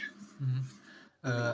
I had two ideas, and it was robots and force fields, but feel free to. Yeah. My thought was, if House Triangulum was a character in Star Wars Number, it would have a lot of fix and no, and probably the other one for the computers. Now with the thread in, it's just like you bumped up your connected stats, because like if today another player would start a new character and be Triangulum, I think he would have the opportunity to know some people. Like if you know Shoji, who has a lot of strings in scavenging or stuff like that. Like it's I think it's a thing where now Triangulum have people who are very well connected. I think that's the biggest change here. To the underworld now. Yeah. Like Yeah, the I thing we talked about, like about the protector of Lovelace and all the people who made Martech, I think there was someone who said most Triangulum families don't know about it. Like we're talking about 5% of Triangulum who are actually making Martech or working with the protector of Lovelace. So I think to reflect that, most Triangulum families now know Shoji or two that help them get investment or stuff like that. Just they are now economically more powerful because they know these merchants, and these 5% who made shady shit now also know a lot of the Rukujins, who the ex-triad. So now they all So to continue your thought, we had this written in the lore already, as in House Triangulum families will take contract jobs for money. So please develop this for me. Please develop this for me. It's something that we're already doing, and I think that the Shoji and the Rukujin probably come in as the main clients for now. Like this is the shift that we're talking about. There's more money pouring in, and families start to know Shojis because they are the clients. They are hiring scientists to do stuff for them all the time. Yeah. Mm-hmm. Again, though, it does seem a bit disconnected. You know, like the Shoji and whatnot are separate from Triangulum. Well, yeah, that's specialized stuff. But like to respond to Vic, like if a Triangulum like owns some space on Habitat 1, now they know some strategies. That's the biggest thing. Like they lease some ground, so like a Triangulum family who owned a part of the station now know a couple of Shojis who use this space to manage the immigrants and some serf. These Shojis start businesses, and now because they are on the ground owned by Triangulum nobles, now these Triangulum nobles can use this new business that are being built on their territory to pull more strings, basically. So I think a thing that might just assist all this is if we recognize and popularize marrying in or being adopted into families for this. Because sure, we can have a very distinct, a Triangulum member goes to a Shoji for money. But it's also a lot easier to be like, you go to your rich, shady cousin, and he gives you money. Yeah, it will work too. Yeah. And another interesting fact is a lot of Hung Luin, like the Triad stuff, was all about doing backroom shady things. But a huge difference right now is that for the Dorokujin is a fair amount of their stuff, like if they gain nobility, marry in, etc., becomes legal. Like a lot of stuff is illegal for serfs to even think about, but like when you're a noble, not very much is illegal, and the stuff that is illegal, usually you only have to pay a fine for. Like, there's not actually like full police action because you're a noble. So, like, kind of this weird idea of so much of this stuff is not actually illegal anymore. So,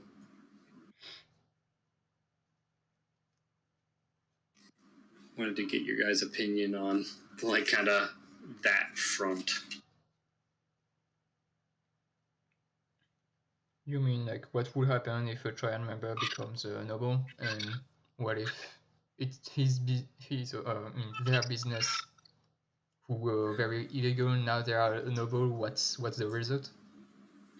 Yeah, it's more the idea that like a lot of it we say like it's all this backroom shady stuff going on, but in reality, now that it's nobility backed, a lot of the backroom shady stuff isn't shady anymore because it's because like it's sanctioned by nobles and like it's legal. It's not the serfs and like merchants who are trying to get at this technology. It's nobles, and for a noble to get Maltech, it's signing it's signing a waiver saying like, hey, I won't do anything bad with this thing, and like they get a grant from whatever, like just being like, this is something that is bad for the population. I'm going to sign these waivers that it doesn't go awry. Like, I'm pretty sure a fair amount of what Triangulum does is like, yeah, no, like this is a matter cascade bomb or whatever, but like they all have the permits to work with a lot of such things, and it's only the most serious stuff that the past emperors, because Maltech is determined by the emperors, like certain things that have gone against what the ideas of certain emperors have that are actually Maltech. So yeah, like with the actual laxity around what is and isn't illegal, I think it's definitely perhaps an easier step to more formally fold people in, or at least falsify records for that kind of. I could almost partially imagine Doji being put of like a noble's lab or something like that, and oh hey, that lab has some like illegal stuff coming out the back, like drugs or something like being sold. Oh, I didn't know about that. Yeah, because like drugs are only illegal when they're sold. Like you can have an entire lab that is just all about finding about like the different methamphetamines, etc., etc.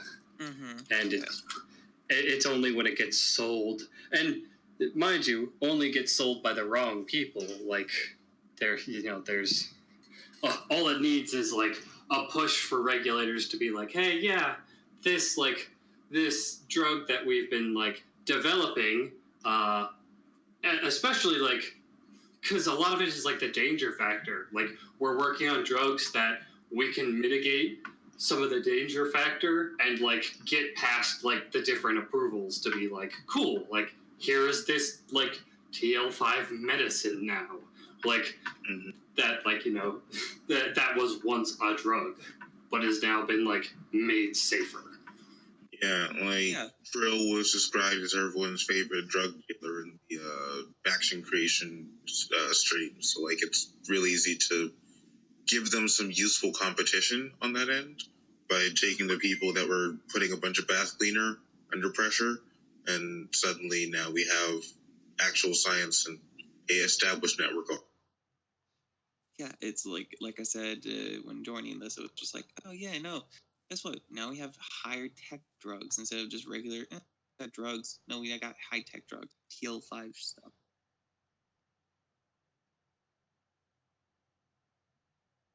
Yeah. So yeah, I think that can be a big part for Triangulum is the movement, like, because again, our kind of like how people perceive us. If all the lore we make is just like, you know, what illegal things can do for you, I think making a big front of what is now legitimized, like, helps with it, like helps with us not just being the faction who does a bunch of illegal shit and breaks the rules. So I wanted to talk about this because I've made a wiki page like a year ago almost about how to create a Triangulum noble, where you pick if you live on Habitat 1 or anywhere else, if you have a large family or a small family, all that. So I am updating that and making it bigger for the Shojis. And the first thing I thought about is that the Shoji will actually have ownership of businesses in the Empire somewhere. No matter where he lives, he will probably have 3 or 4 brands of business that are global on a planet. So take, for example, Hiera's, like, I don't know, security for hire. Like, shops will hire security so that they're protected from robberies. And the security company called, I don't know, Solid Security, whatever, is owned by a Shoji. And that's a global brand on Hiera. And when you create a Shoji, you own this business and also 2 other businesses, for example. That's what we are known for now. We have a bunch of people who own businesses across the Empire. And that's an angle that we have to describe. Sorry, but would you say a Shoji would be technically like a district almost? Way. Can you repeat? Sorry, I didn't hear that. I was saying, like, would you say that a Shoji would be a district man? A district man, you said? Manager. District manager. I wouldn't say, I would just say a business owner. No, it's not a district he owns. It's just that there's a company, for example, IT support. People who write, if you break your hull of it and you want it fixed, you call your local IT support company and they will come and fix it for you. And that business, that IT support business has a place in every major city. And it's a brand, and that brand is owned by a Shoji. There's a Shoji that owns a brand like that. Because these are the fronts you listed, right?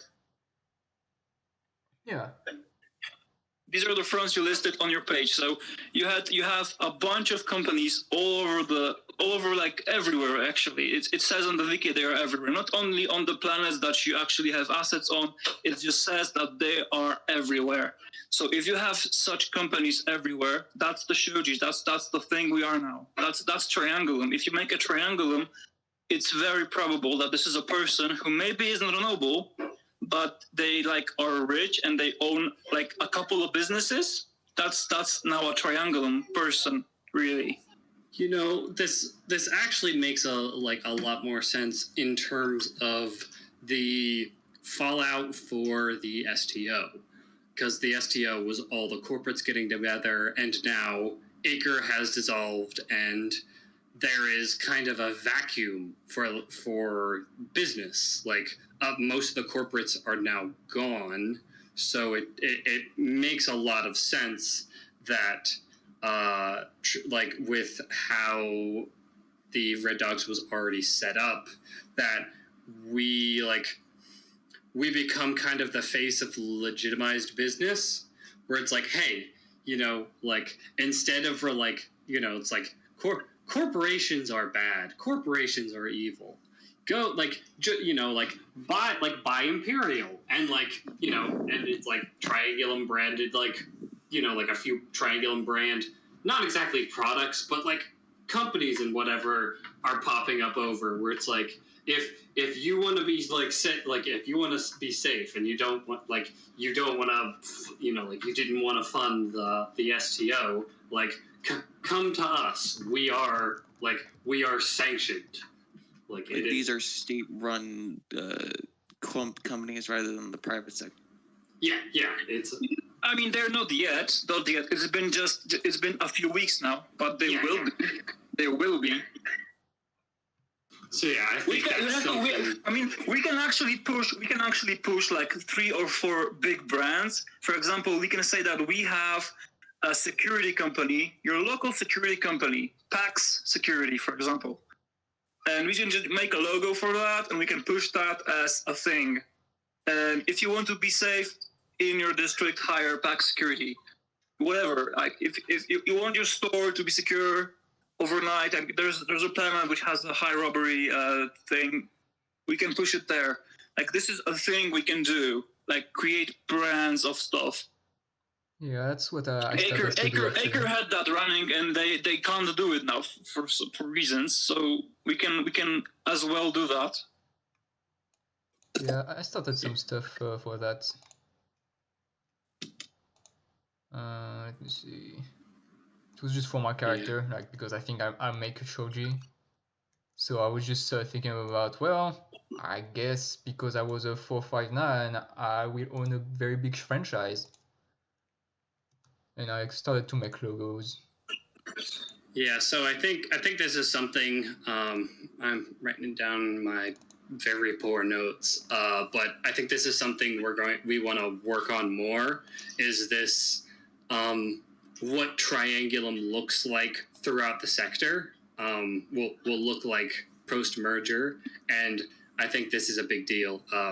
Because this will be relevant for the show to be like, hey, now like you're seeing Triangulum like Triangulum brand, or not Triangulum brand, but the seal of Triangulums on the products for these different companies, and they have the safety net of being Triangulum rather than like third party / corporate. Mm-hmm. So I think this is something we want to put down as being an important for the future, and to get down on the wiki specifically. Yeah.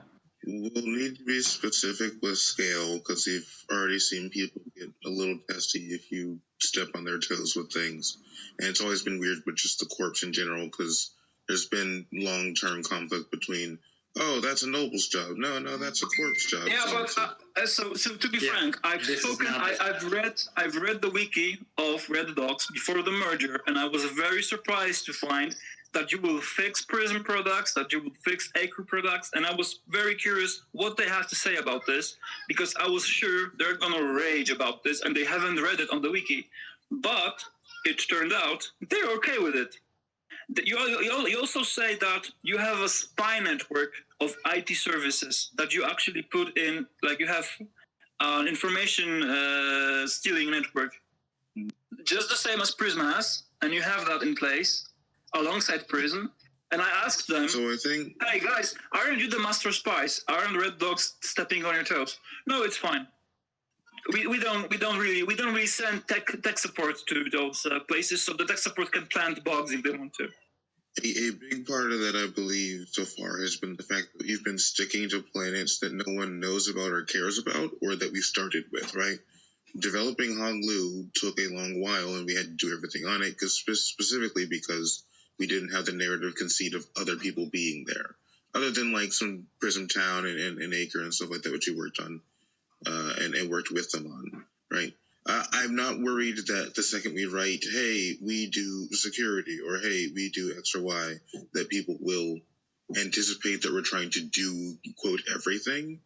What I am worried about is if we make up a new corporation for, every time a Soji wants a thing, it's either going to bloat the wiki, or that people are going to be like, where is this coming from? Versus no. So I have an answer for you. I have an answer for you, because what we have to do is put out a Prism movie again, or a Prism article, whatever, that says that we have transferred the ownership of something to Triangulum now, which was previously owned by some entity that we recognize as Red Dogs. You have a bunch of those, so we can. And this is like 3 or 4 articles that say that some part of the Red Dogs businesses was transferred to Triangulum. Then the other part of businesses was signed to be transferred. Then there was a merger of businesses that the brand resulting in the merger is called right now is called like that, and there's a logo, and that's being owned by nobles of the House Triangulum. And you spam the community with those, and then we have those in place. and then we can run with that. This will probably mean that you will have to, because Ashoji right now, I was thinking, owns his own business and is his own brand. But what we will have to do to make this real, we'll have to merge all of those little brands into big ones, so that there's a focus. I think the in order to avoid stepping on people's toes, isn't saying that Triangulum does these things. It's saying that Triangulum is a mother company. They're one of those how most food that's produced is owned by one of 7 companies or whatever. Even though there's hundreds, we're one of the big up hey, we own quite a lot of these things, which own these things, which own so it can be a shop that sells Reticulum products, but the mother company up the line is Triangulum. So did you guys hear about Monsanto, a company called Monsanto? Have you heard about that? So, because that's the company that owns 95% of food producing companies in US, they just own them, and a bunch of in Europe as well. And that's just a company, a single one, which is a mother company for almost all the food anyone eats in US is Monsanto produced. It's the same, I think. Is that what you're aiming for?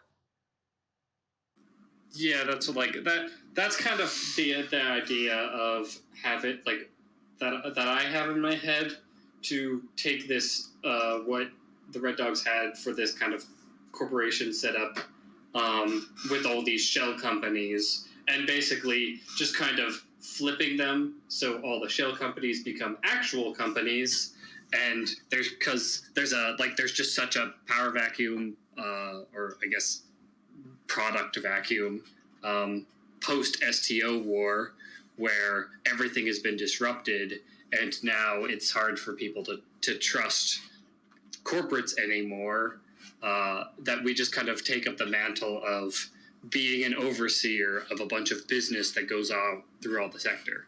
And again, this is something to talk a lot about with Eridanis, because obviously they're going to be the biggest one to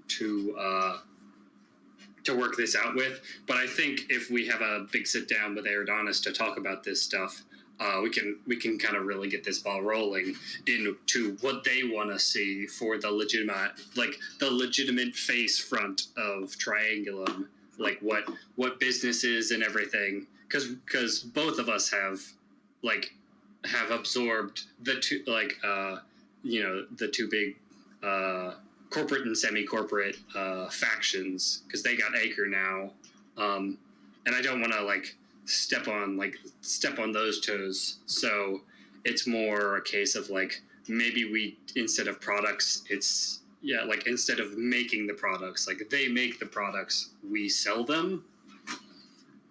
It's an interesting, I think it could be a pretty cool huge undertaking between us and Eridanis, if this is kind of what we want to look to do.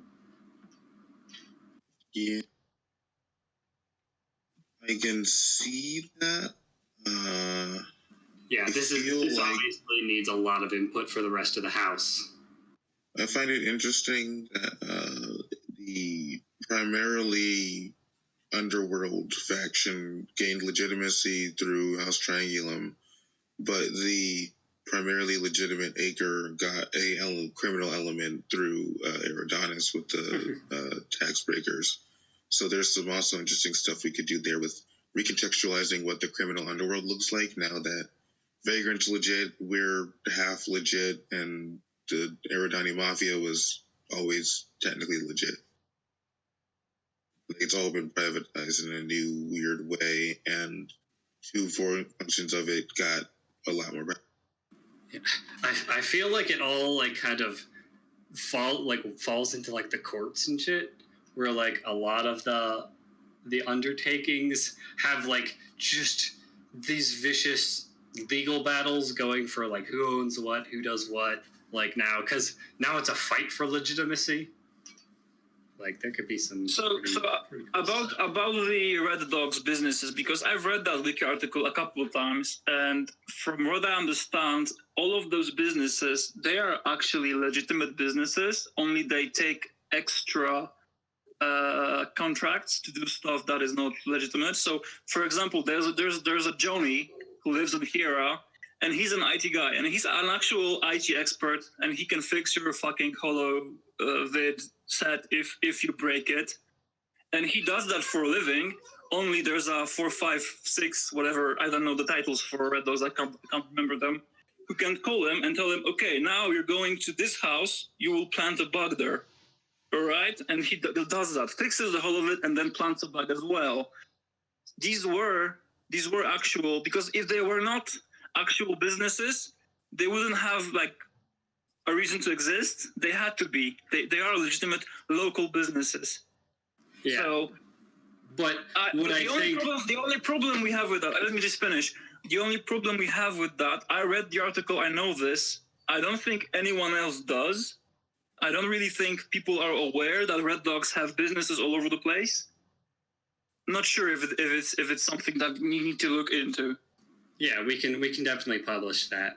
The only caveat with that is now, like, again, take your IT example of, IT guy who can now place bugs. The difference right now is, like, hey, yeah, like if if you need me to, like, you come to this to the Triangulum company to get this prism box open because Triangulum has the authority to open a prism box, like it's like, hey, we're cool, you might be a corporate, but we're nobles, and we can legally we can step over people like Prism or whatever.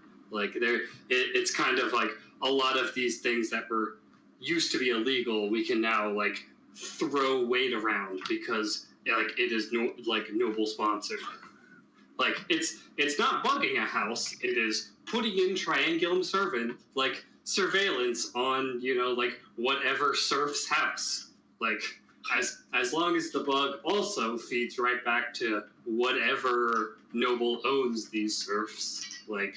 There's I can see a lot of these businesses going from being illegal to suddenly hey, all these illegal practices I were good at are now sanctioned.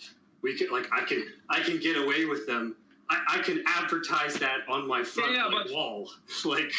Okay, so I know that there were illegal businesses, but I think most of the businesses Red Dogs owned had a legal facade anyway.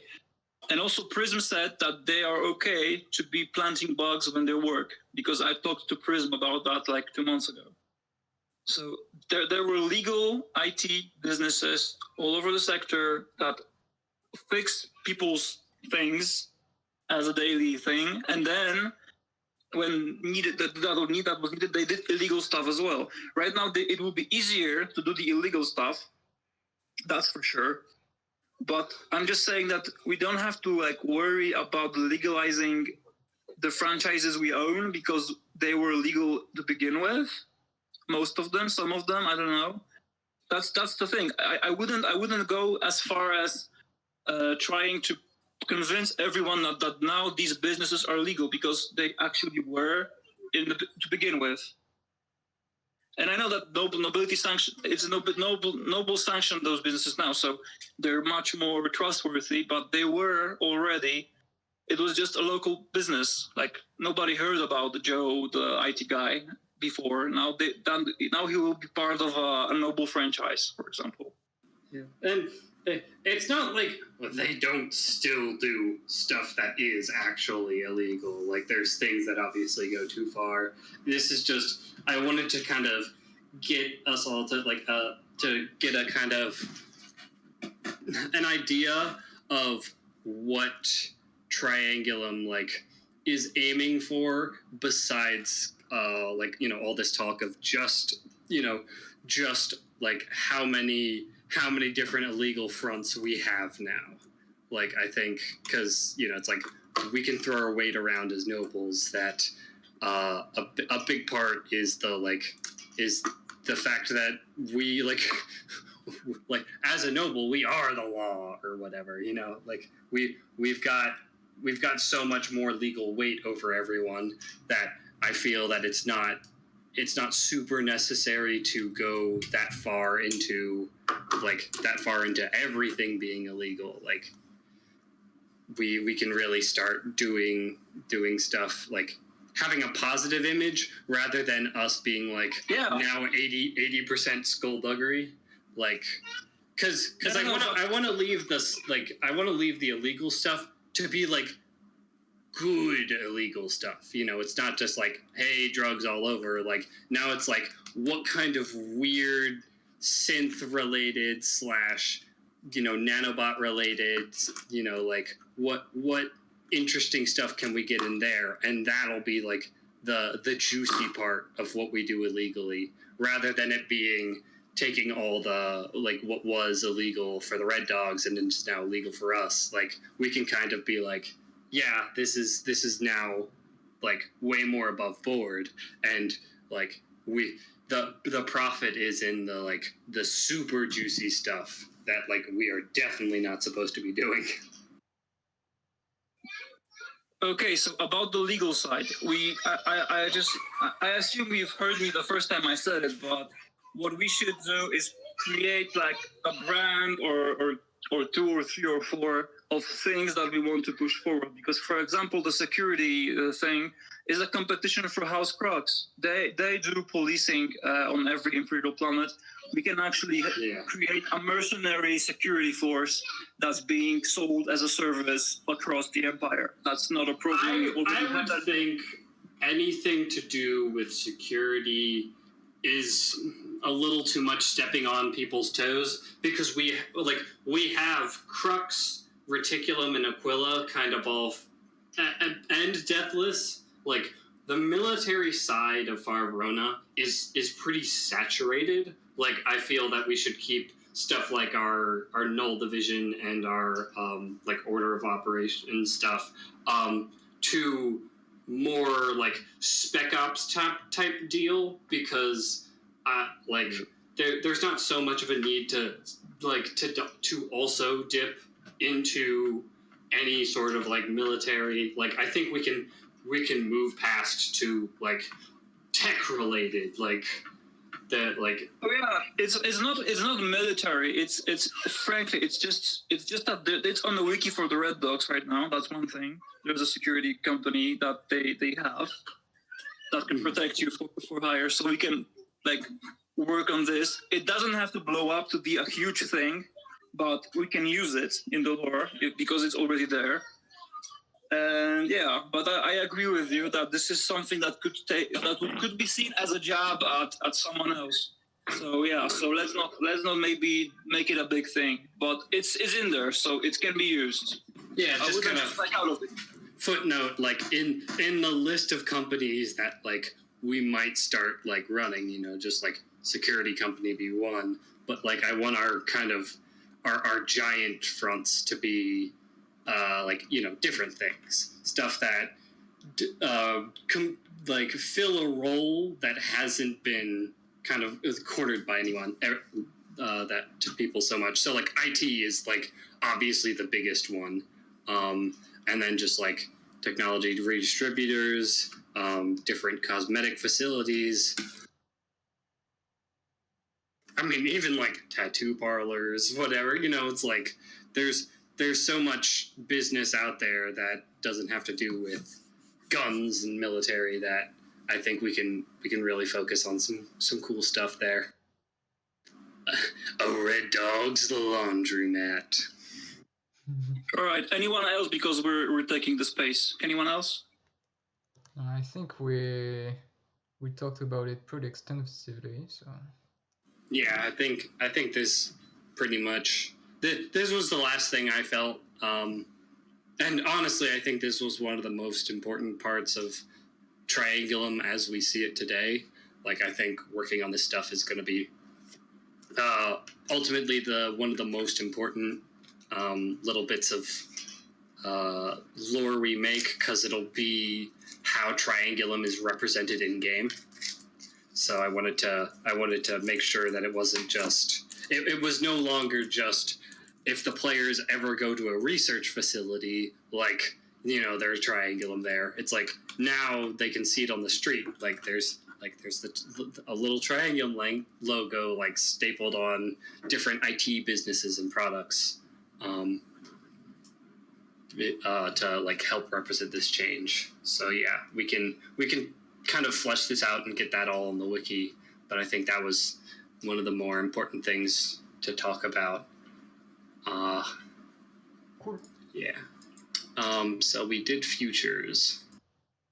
I want to just, while there was a dip there, apologize for being so late for this meeting. I slept through my alarm. I literally just woke up.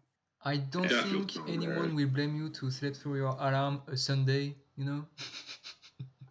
Yeah, it was a big ass, don't worry. I set 2 alarms and apparently slept through both of them. Yeah, we waffled. Kind of a TLDR of the things we've been talking was that for a possible, like, for how this merger happened, there's either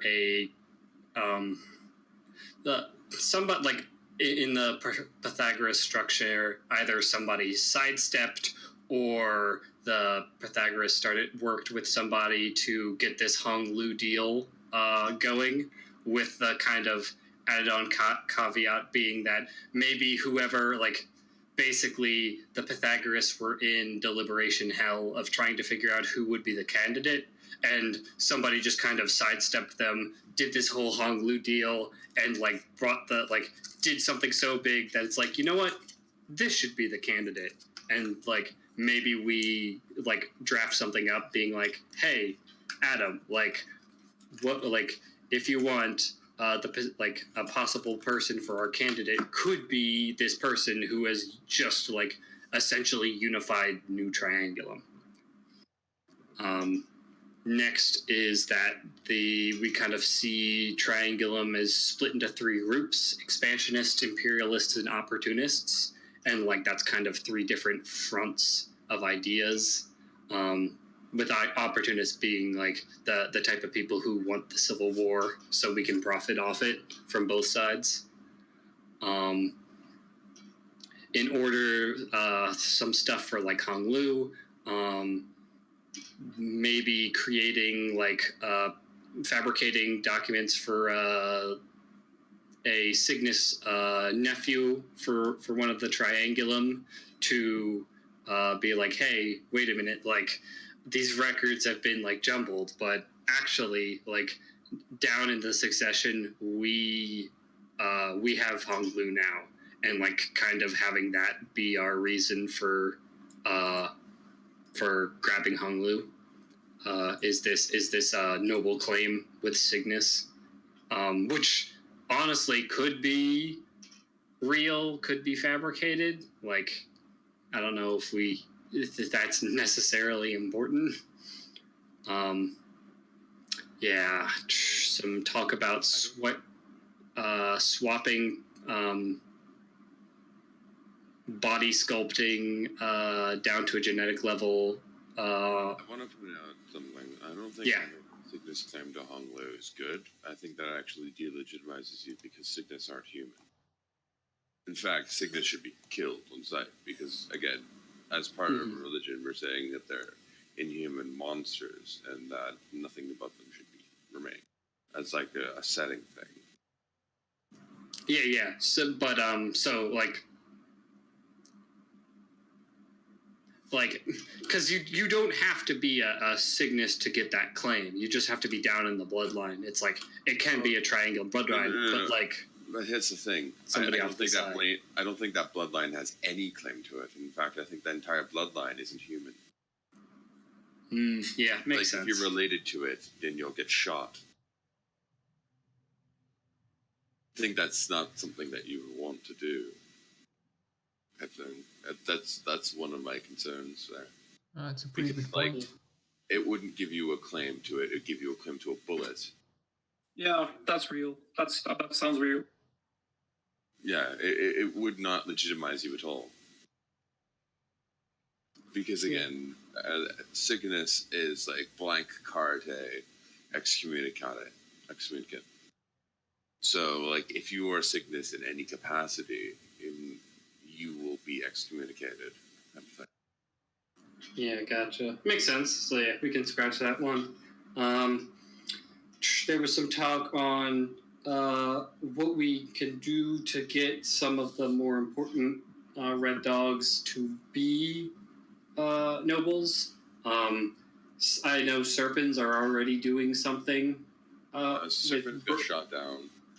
I thought serpents were talking about bribing the church for some sort of thing. They were, but Adam did. How they get away with it. Exactly, but then Adam also came in and stopped them. Interesting. I would have to ask Adam, I guess, if you could get something like written explanation of how it works. Yeah, the Typhon are a thing. Pass that up. The Typhon is in the wiki. It's a thing. They just do it once a generation. That's how they get away with it. So yeah, just some idea of like using the TL5 body sculpting stuff to either get, past nobles who have died and or gone missing and like have them reappear like in the thrush and or like, also stuff for like, certain Gleipnir prisoners. I have to ask, does a red dog resign from his identity? Like, these are proud people we're talking about. I don't really see them like assuming another identity and leaving all of their life behind. No. I think half of it is also like, not everyone, and some of them are like extreme opportunists in order to like climb up the ranks and being like cutthroat. If you could be a noble by changing your body, like I'm pretty sure people would take up on that. Yeah, red dogs have no ethics or moral. They are just more about opportunism and survival. So if they have to make like breaking change about their identity to gain something more out of it, yeah, they'll totally do it. The Hongruans are proud people, but Triad are smarter than that. Mm-hmm. Yeah. So we were building. One of the things we're going to need to also ask Adam about is planet tags. What we're allowed to touch, because now it's a little down the line, and with the merger, there are a few things we'd like to start looking into as possibly like something to start expanding. I can already partially answer that because I asked him about it already. The cult, he wants us to make a cult for it. Mm-hmm. For Sealed Menace, he doesn't want us really touching it.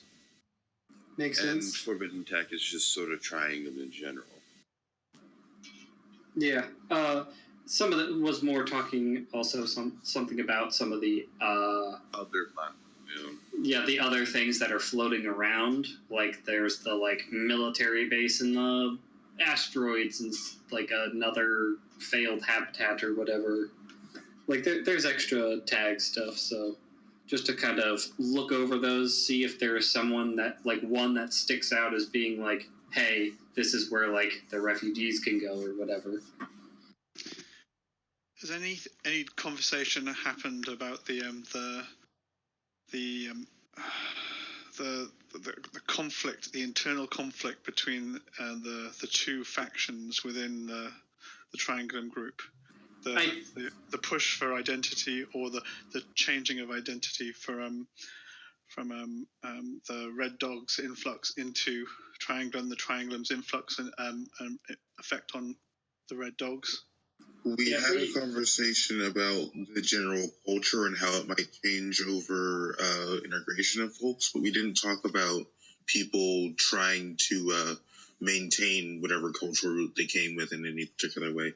You were talking a little bit about like what changes might happen in art or the language and so on and so forth. But I'm thinking about the interesting story elements, because rather than it being about winning or becoming the empire, that what we're talking about is two groups with completely different identities that are agreeing to come together, and then there's going to be a conflict, not necessarily a violent one, but a social conflict over what is the end product, what is the end identity that Triangulum have, and there's going to be some people in either groups that've got very strong thoughts on that.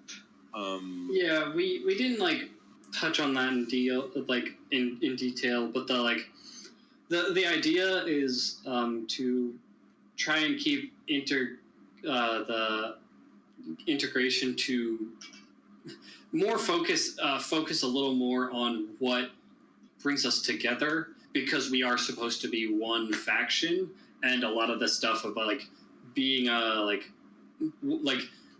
we in this meeting we've been trying to focus more on what brings us together rather than kind of what separates us, because we can do a lot on the separation, but I wanted to find that little corner that we can help define what a triangle this is what we're talking about is defining how we come together. Yeah. Rather than the differences are there. You don't have to focus on them. What you're trying to do is say, right, where are they? Where do they come? Where do they join each other? But the end product is a story, isn't it? And the end product is to show the journey from two groups into one group. So part of what we found for the how we get together was discussing the role of the Shoji and the Jorokujin and the like a little more in depth, looking at maybe trying to mesh them a little bit better by having people marry in or be adopted. So you, instead of having a purely separate merchant class that's funding your things, you can go to who are essentially shady relatives for things along those lines. It's not like ironclad, but it's a way to maybe help smooth out some of the differences. So you're interacting with people who are feeding what ambition you had before, but didn't necessarily have the logistics to grow in that particular kind of way. We were also looking at fixing some of that along the lines by having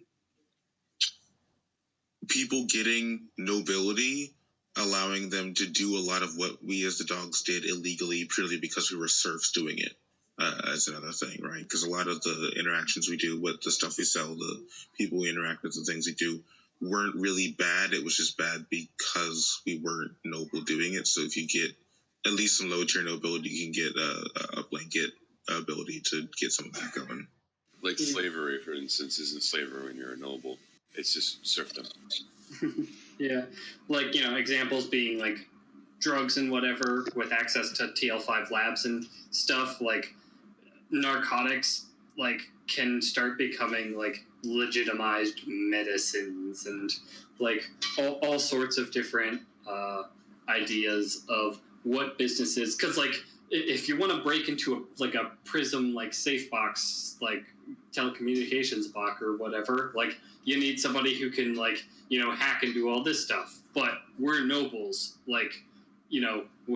we can step over Prism if their tech is doing something, they're not a crown, at least not yet a crown corporation. So crack that baby open. You have a Triangulum sponsor backing this company. This is now legal.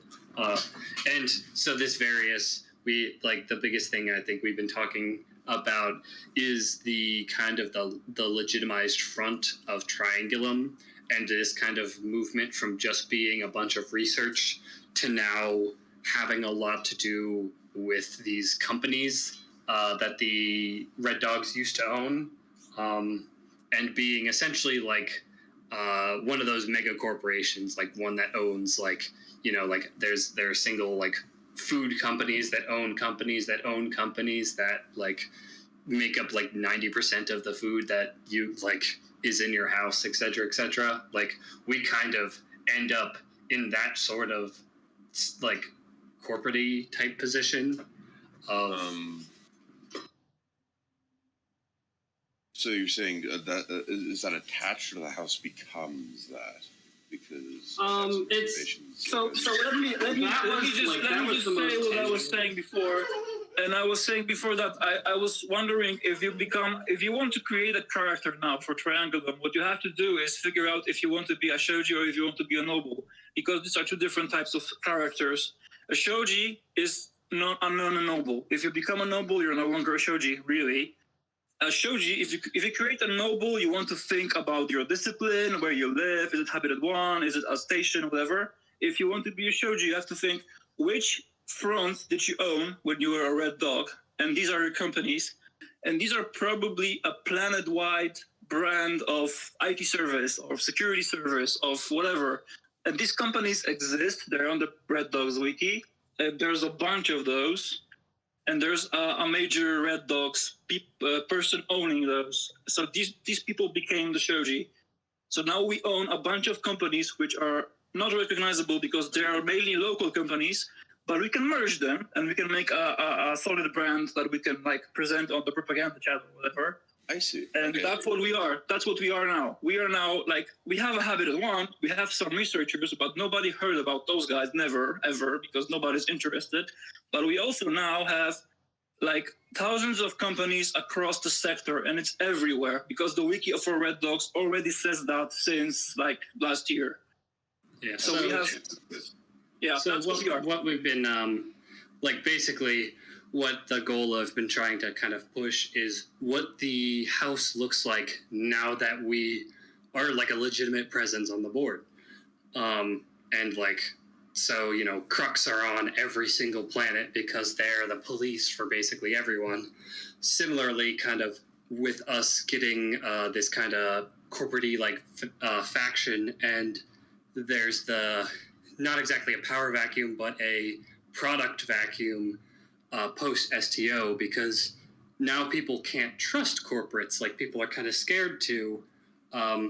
There leaves this huge space where and this is something I also think can be a pretty cool big undertaking with us and Eridanis, because they also absorbed Acre into hey, commercialized products throughout the sector. Let's just take all this infrastructure and essentially bully out the kind of the corporate or the middle class, because that was obviously a bad idea. Let's have everything become every middle class now start falling under the umbrella of Triangulum and Eridanis. I think this could be a pretty cool in-faction represenation of the fall of the STO. Sure thing. As long as the scientist identity and all that doesn't fall away, because it's supposed to still be there, right? Because Triangulum identity doesn't die. We just change it. Yeah.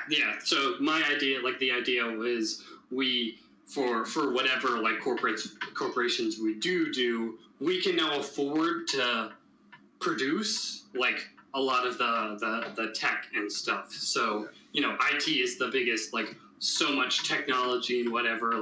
Now we have these TL5 type products that we now have the ability to distribute because of the Red Dog stuff. That and these science fronts expanding, because this is we talked, or of the three groups, the expansionist imperialists, the expansionists are going to want to start cool, now we have the money to do all this research, let's start grabbing all this stuff to do that front. It sounded like someone wanted to talk there. So it seems like it's a big shift. I can see the link between the Triangulum specialist interest science units and the specialist science units from the Red Dogs, or at least the work that people have been doing on the wiki and in chat conversations. But the shift to a corporate presence seems like a very, very rapid one. Yeah, I feel like that might also and it's hard to get away from the criminal backgrounds, the brotherhood that the Red Dogs were originally based off. When we created our characters in the first place, when we created our identities in that first place, it was very much from a criminal brotherhood, ritualized. That's all fantastic, but I've spoken to Red Dogs before, and I'm pretty sure that these characters were very secretive and pretended that they did not exist, and they can continue to do that as long as they want right now. But my point is that the shift from a cartel-based organization into a corporate one can be done, but it doesn't happen in a 3-month period. It's something that happens over a generation. There's also the thing of you just want to avoid overshadowing like the traditional Triangulum thing of like, hey, science and stuff, right? Because people might take it the Curiosity. Yeah, curiosity. And the constant research and everything like that. If you overshadow it too much, it will change how we're presented. And Adam, like, because we chose to still be nobles and we chose to still be House Triangulum, right? Yeah, and preserving that the aspects of the culture is important, but at the same time, we still want to have some part of the triad present, right? Oh yeah, and it's just about finding that the given. It's just finding the balance. Mm-hmm. I like the point that like it shouldn't necessarily be a super clean merge, and that's fine. A lot of our earlier points seemed to be smoothing out some of the big separation, because a lot of points that we've seen from people that aren't present here at the meetings, from outside of our faction, are that they mostly see this as the triad continuing to triad with no real changes. So I just want to make sure that we come to some kind of a conclusion that is different enough, not only for ourselves to recognize its differences, but to be able to have a finished product to show people and say, here's how we have changed Triangulum and how Triangulum has changed us. And it's not just one person wearing another as a hat.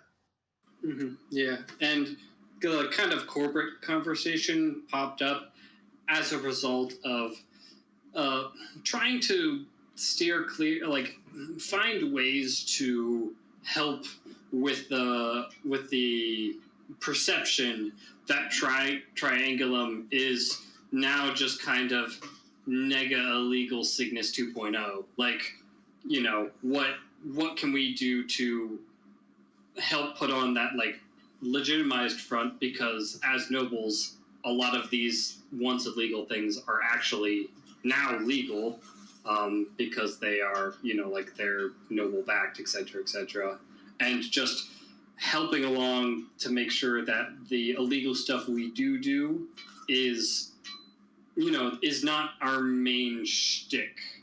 We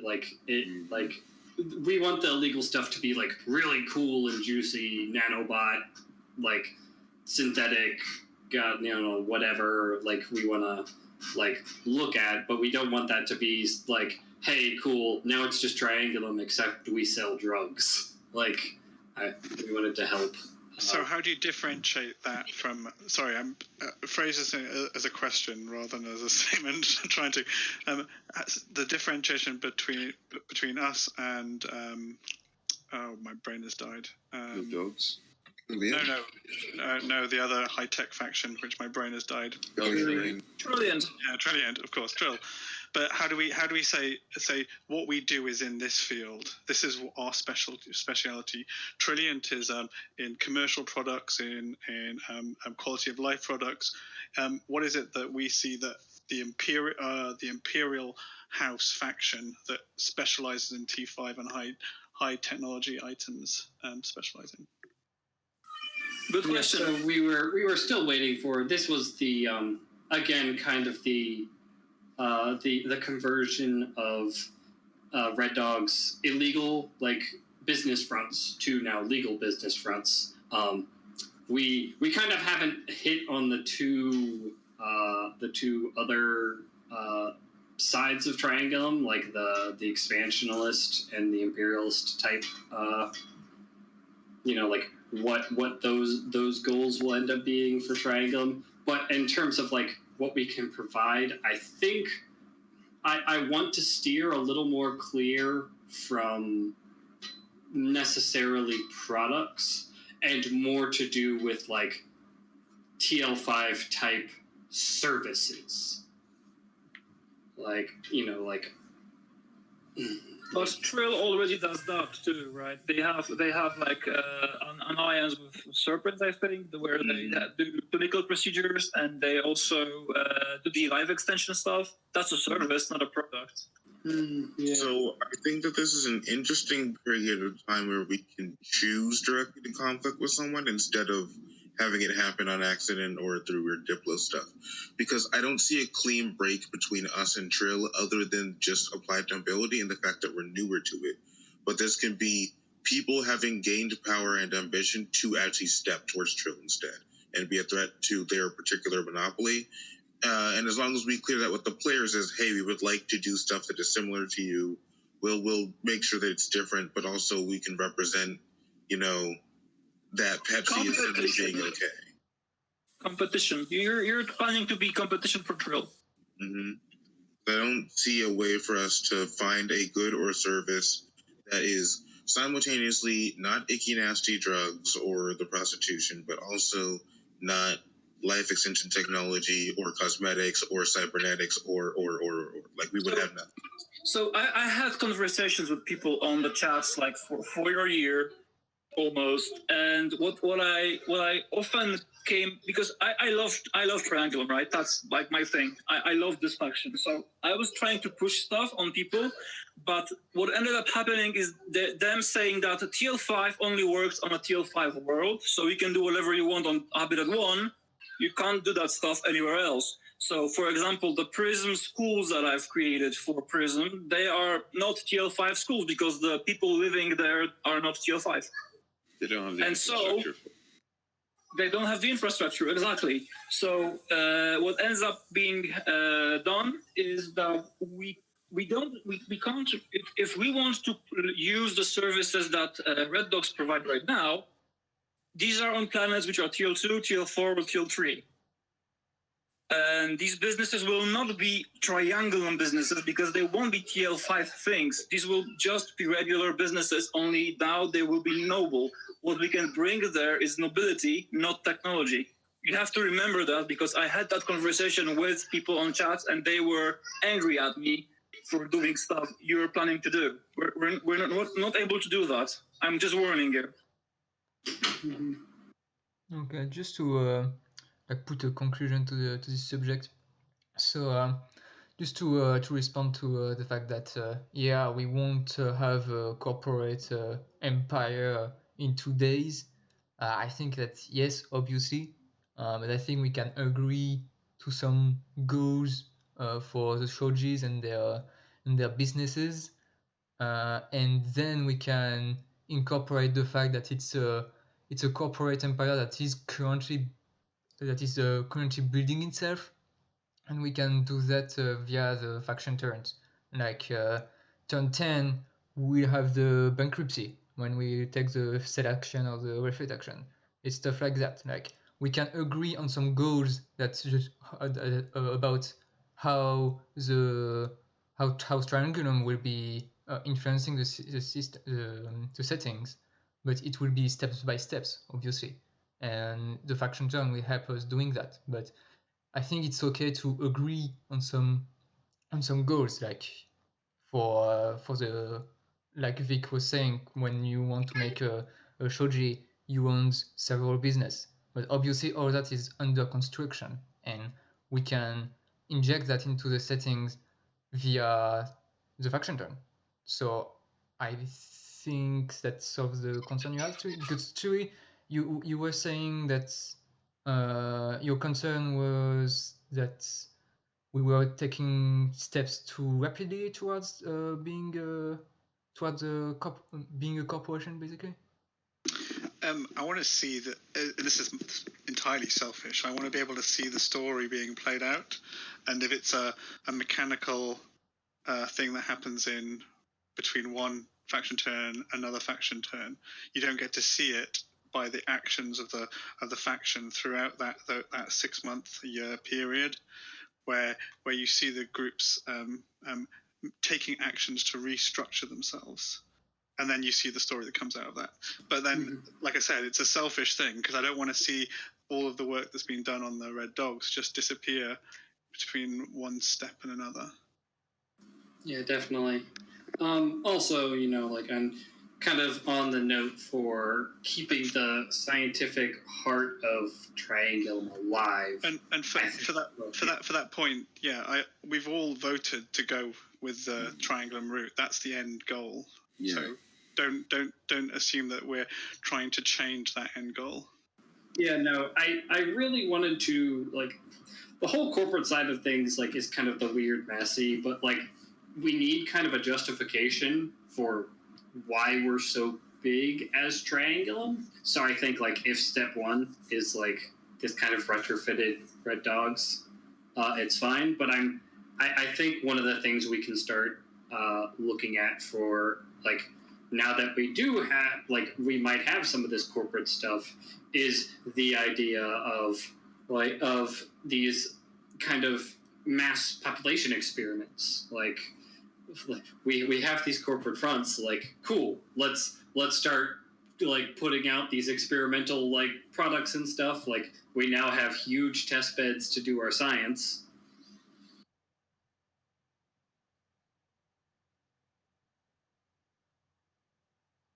I think it'll be an interesting, it'll take a lot of creative brain power to start knitting these two factions together, and that was kind of the big point of what I wanted to get the gears turning for this meeting. Just how to get this all starting to go. Yeah. There's some Volt Tech style stuff we can do with little population type experiment things that'd be useful. I think my main thing is a huge portion of what made the Red Dogs capable of building this network is flat out illegal stuff that we can't just stop doing or spray TL5 on, because drugs and the sex work generally built a lot of stuff, right? Casinos and the massage parlors and what have you are a lot of the basic triad, we took information from real life triad stuff. And that's a revenue source that we can't stop doing without then justifying how we're making money in the same scale.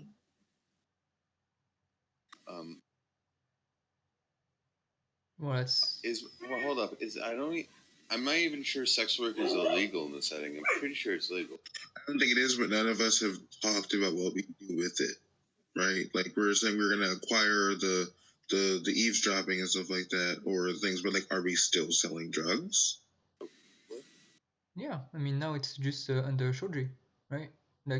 The illicit rendezvous is a casino fleet, and now there will be a bunch of judges owning it. And it will be a Shoji owning a construction firm works, or a Shoji owning an IT person does, but does a Shoji own a street corner where someone's pushing step? I see what you're saying. I think there's a little disconnect between lowbrow drain cleaner, we're selling reds to people and making money off of that, and what we can manage to legitimize through a show.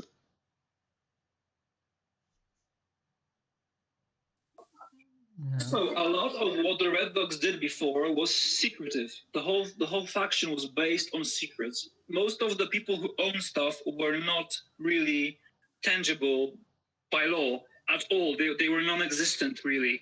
So this continues on one route, and the Shojis are the people who wanted to come out and become legitimate businesses because it suited them, because it was an opportunity for them.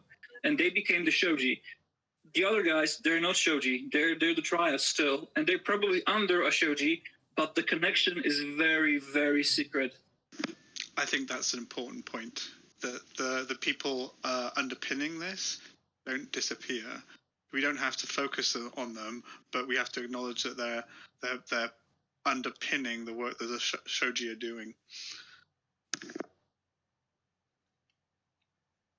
Yeah, so I think the kind of the big thing is now that we have a lot of money now, like that's kind of the underlying like what the goal of all this like all this illegitimate business is, and it goes into the question of like where does that money go, and I think that's really where it starts to shine for Triangulum. Like what kind of new science ventures, like, you know, what does a lab do when they, instead of just securing like the funding for that year, they secure funding, you know, for the next millennia?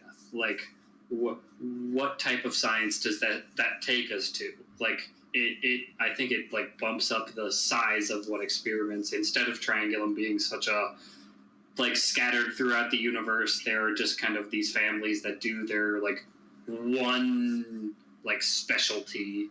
Like now we've got the funding to do a lot of different like neat stuff that we weren't really able to as a minor faction.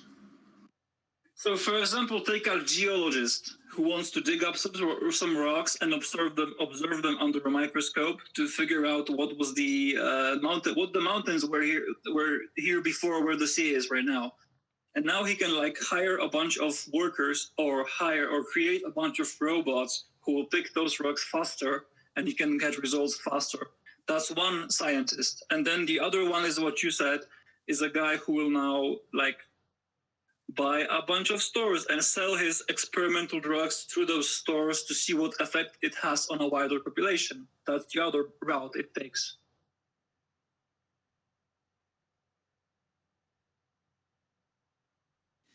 I want to point out that we could probably try to do stuff like megastructure construction, like starting on that, because we have the money, and something like that would take generations. Yeah, like none of those pop up. Those become, because I mentioned this earlier in the meeting, like a backdrop for the setting being another like habitat being built, but apparently those are like relics from pre-Scream, so we can't do habitats. But like we have these in the back, like essentially backdrops of these structures being built now that we have this stuff that can be done. I thought we were constantly expanding on our habitat, like the existing one, that is, Habitat 1. But, like, I don't see why we can't start the construction of another one. It would take a monumentally long amount of time, be very resource intensive, because we have the infrastructure for it now. Yeah, I forget who said, but someone was mentioned earlier that it was one of the things Adam told us we couldn't do. But we can make artifacts, 2205. Yeah, so we can. I mean, yeah. This essentially needs to boil down to like also a kind of a questionnaire to give to Adam that we need to get rid of nice and pretty for him. That's one thing. Like he said that we can't do MCPs. He just said on the show, on the faction turn, that we can't build new MCPs. That they're probably old MCPs that get used up if we do terraforming with them. He doesn't know about the MCP lore, honestly. We were talking with Fornex about it, but I don't think he actually is that aware of things like mobile construction platforms and all that. I think he's talking about the terraforming tech itself because he has this limited idea of justifying it, right? Because he wants to say Triangulum can't kill planets right now, on top of, because Triangulum also backed this up, also slowed us down in terms of terraforming. I don't think he's aware of MCPs. Yeah. Well, we got really real like for 3 days in a project of building a Westworld superstructure orbiting Lovelace, or even moving around with avatar bodies, all that stuff. It got boggled down due to technicalities because some technology, Adam said, does not exist. I was going to say in the setting. If you have questions for Adam, you can just feel free to pass them off to me, or in like a list, I'll pass them all off. It's fine. Yeah, I think we do need to have like a conversation with him. Yeah, so we've asked about cybernetics because we wanted to have remotely controlled synth bodies without a brain, just a body that you can control, just as Cameron's avatar. And there's no interface for that because he said that psionics is what would do that for us. Yeah, not that breaks the technology setting itself. a little bit, and it's not highly necessary. I think we need to make sure we have a conversation with Adam that outlines the merge lore as we've stated it, not just like in the doc that we sent him, but also for an understanding of what we want Triangulum to be seen as. Because I recognize he makes a lot of statements to stir the pot during like the faction turn and stuff like that, which is fine. But people doesn't did help say when that other they people wanted are also to build finding themselves in the a same station thing. which has a dome, and in that dome there's a small island with a mountain range and like a Westworld type of thing. And nobody in house, nobody in Triangulum or Red Dogs was kind of against that. Nobody thought Adam won't be able to agree to that. The only thing you'd have an issue is with body doubling. That's something he said isn't like we can't do re-sleeving, which is fine. But I also feel like with the limitations of setting he's putting out, that's my point. We actually don't. I don't think he would not agree for us to build a smaller station with a big dome. A superstructure of that size is not out of our range, I think. Yeah, I mean, it's all speculation that we will need to actually like pin down and ask Adam about. But Scipio did was talking about kind of our like figuring out our perception, like how people perceive Triangulum, because again we're kind of being lumped into Cygnus 2.0 territory. So on top of making sure Triangulum's a unique identity is still there. Mm-hmm. Yeah, we don't want to just be like the bad house. Well, this was something I thought of like when I started writing the lore, like April last year, and that's when all the family things came in. When the Pythagoras, who says you have to be a good scientist and don't be evil, all of that came together just because of the Cygnus 2.0 association, and now we're kind of circling around that. We have to push it away because that would mean that we can't join Red Dogs, which we already did. So, like the conversations we had, like during the merge, like when we were waiting for the vote in Red Dogs, was that 95% of Triangulum, 90% of Triangulum are just guys who want to do their job, and they're on Habitat 1 or on some stations, remote stations, and they just want to do their job, and that's like the majority of the house. And the Red Dogs were clear that this doesn't have to change because they will need that technology coming in, so that these people have to still work to produce new results. And also, the other thing was that the triads are mostly secretive organizations. They don't do things that anyone knows about, except the really shady folks. And that also can continue to happen without any changes. So there's two major groups in both factions which will just work as they worked before. Yeah, we just want to make sure that we're not like fully beholden to that, like, because we have this opportunity for changing the both of us, whether or not we want to take that instead of just being like, no, this is how we operated, and this is how like something will continue to operate. Like we want to at least explore those ideas for what changes can occur now that these two factions, especially because the Red Dogs no longer need to be as secretive, still secretive, but like a fair amount of their illegitimate business is now not needed. Mm-hmm. So we've kind of been circling around the same topics for now. So do we want to look back at the sheet and try and move forward towards something else? Or what's up? Because we got... Well, they do need it because, as someone said from the Red Dogs previously, there's casinos, there's brothels, there's a lot of business that is not legal, and that's the biggest income that they have. And if we want to live off of their money, this has to continue. So this perception of Red Dogs, of Triangulum now being illegal to some degree, will remain unless Red Dogs want to resign from that, but then we also resign from the easy way of gaining cash. And also on the sheet point, like we are actually essentially encompassing 4 of the points. Our vision of Triangulum, the future of Triangulum, our potential new angle, and the new legal role in the sector. Like we have been jumping to points, just kind of not announced the like where one stops and the other begins. Yeah. So by new role, you mean additional role? Mm-hmm. Because we still do R&D. It's like our main thing and identity as a house. Yeah, it's now just what can we do with said R&D? Because we're no longer just tiny labs scattered around the universe. We still were a noble house that owns all of, like the entire system of Loveless isn't on top of that. But now we have money. We have fuck you level money, right? That type of thing. Like we are quite well funded.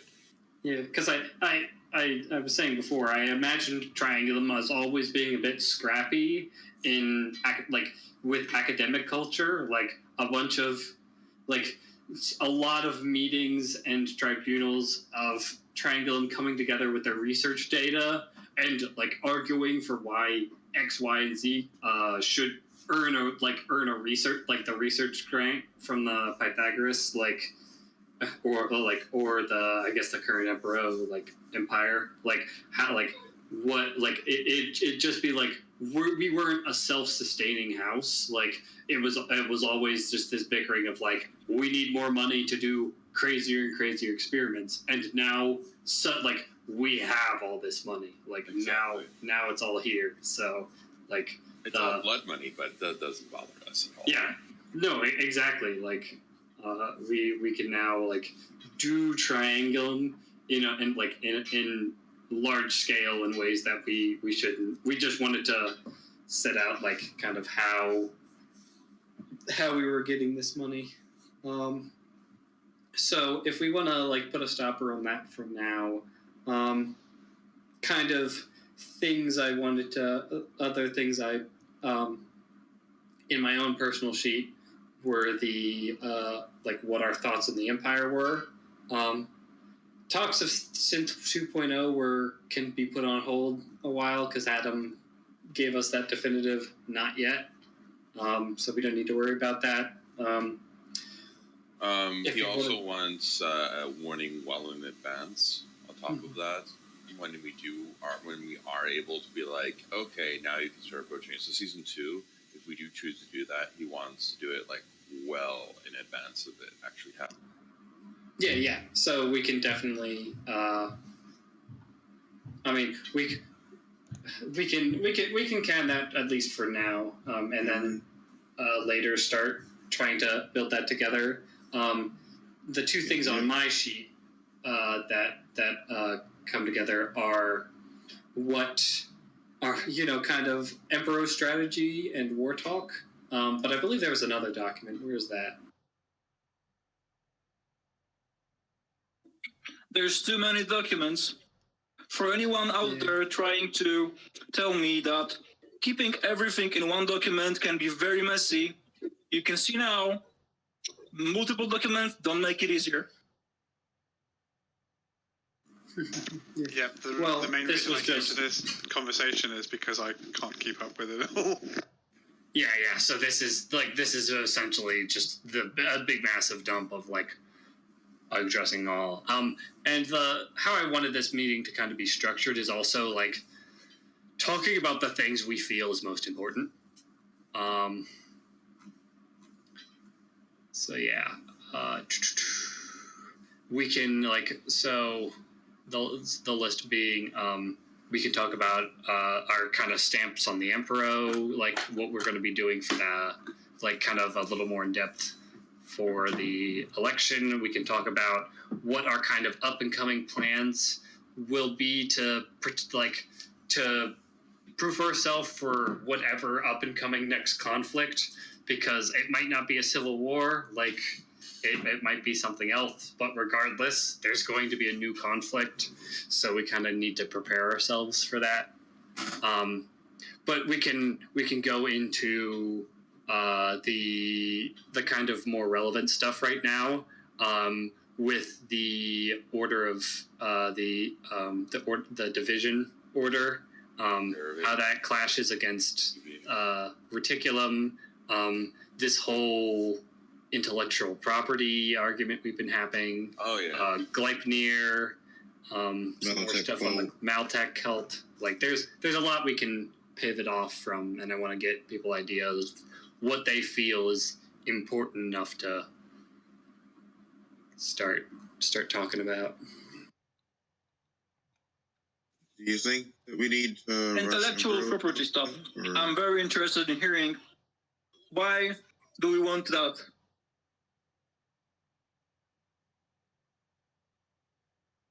So, and that was just it was a question I had to ask Adam to see if something was actually part of the setting, because I saw a joke and I thought it would be funny enough to ask.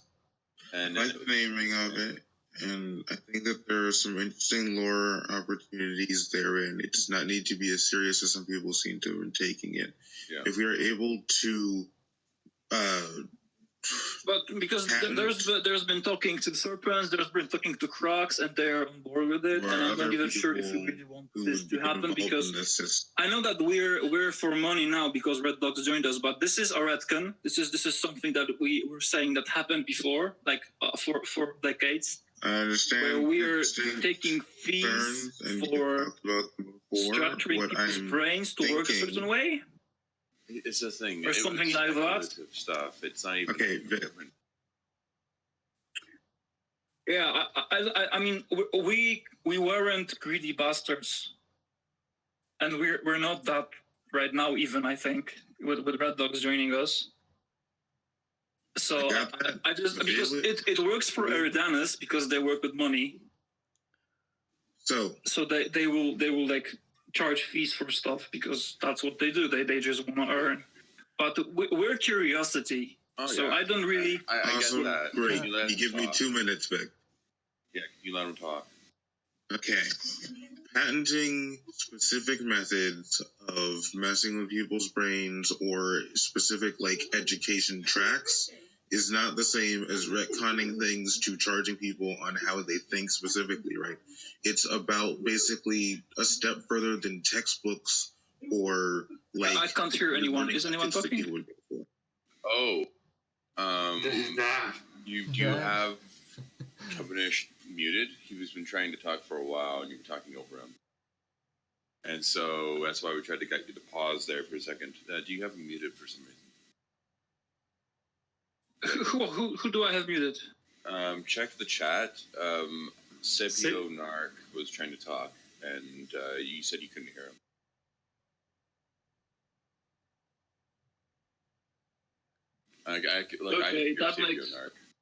That makes sense. Okay, please go ahead. Sorry for that. Yes, I was saying that we can pay attention to the distinct scale of this issue, and then it'll be easier to work with. Because if you're patenting methods of education or distinct augmentations to someone's brain, that's a lot different than going through and retconning stuff for just trying to charge how someone thinks, right? You're talking to Serpents and Crux because Crux is who you have to talk to actually enforce it, because that's just how copyrights work. And Serpents would have a similar thing open to them with psychic education, so on and so forth.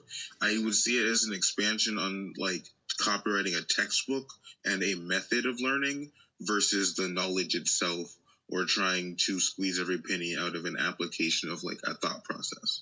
And here's another thing about I told Serpens because what Adam told me was essentially a possibility within the setting that's totally for it, and so that piece of lore, even if we choose to not adopt it, it's available to Serpens because of the whole Psychic Academy thing, and they might be interested in it. And lore is best when it's collaborative and people share information. So I shared that information with Serpens because they might be interested in it. Okay, I have no issues with this idea, really. The only thing is that when I wrote a Triangulum in April last year, I was working under the assumption that we try to teach everyone, because we want everyone to be able to help us do the research. And that's the proverb we have, like one of the first ones. Knowledge shared is knowledge gained. It just means we will teach you how to do stuff so you can help us do that stuff. And that went with our teaching is better and cheaper, so we can afford it, so you can come to us and get taught. And this, if we implement this as a retcon, so we didn't really share the knowledge for free. We always charged you extra for it. Then it kind of contradicts what we already have, and that's my general issue, really, because the idea that we start charging them now, not a problem. I would posit that there are kind of two different routes for it. Like, I think what we have already works. Like, we can have the cheaper education option. I think what we would like to do is, if we have the kind of human mentat type thing going on, where it's like, here is somebody who is essentially a living, like, probability calculator. Like, that would be the type of thing that we would, like, charge for. So you could have broad education, but if you have somebody who goes into, like, a super specialist program, like, it takes a lot of money to like, teach them how to do all these things, and, like, money and effort from us. So we kind of copyright patent that, rather than just the general education we've been looking at. That makes perfect sense, and that can be retconned as existing for decades now.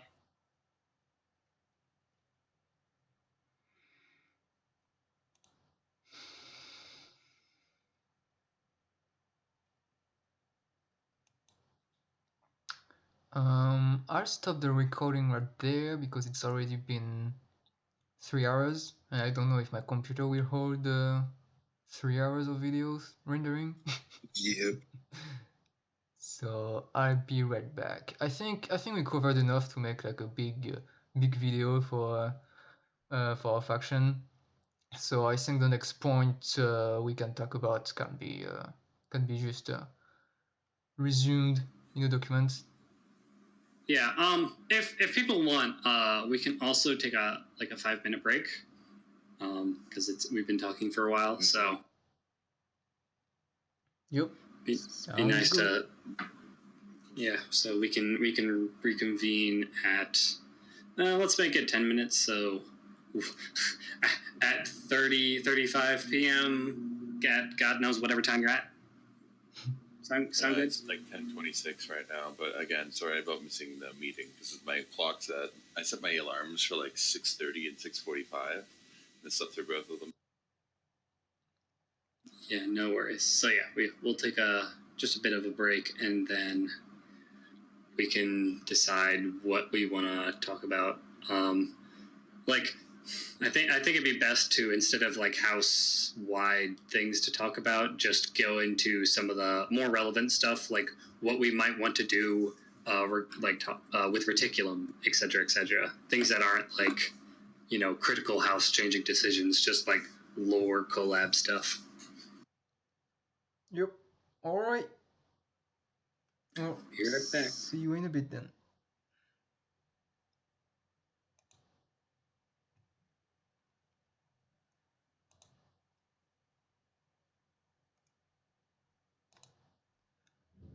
So, looks like we're done here, everyone.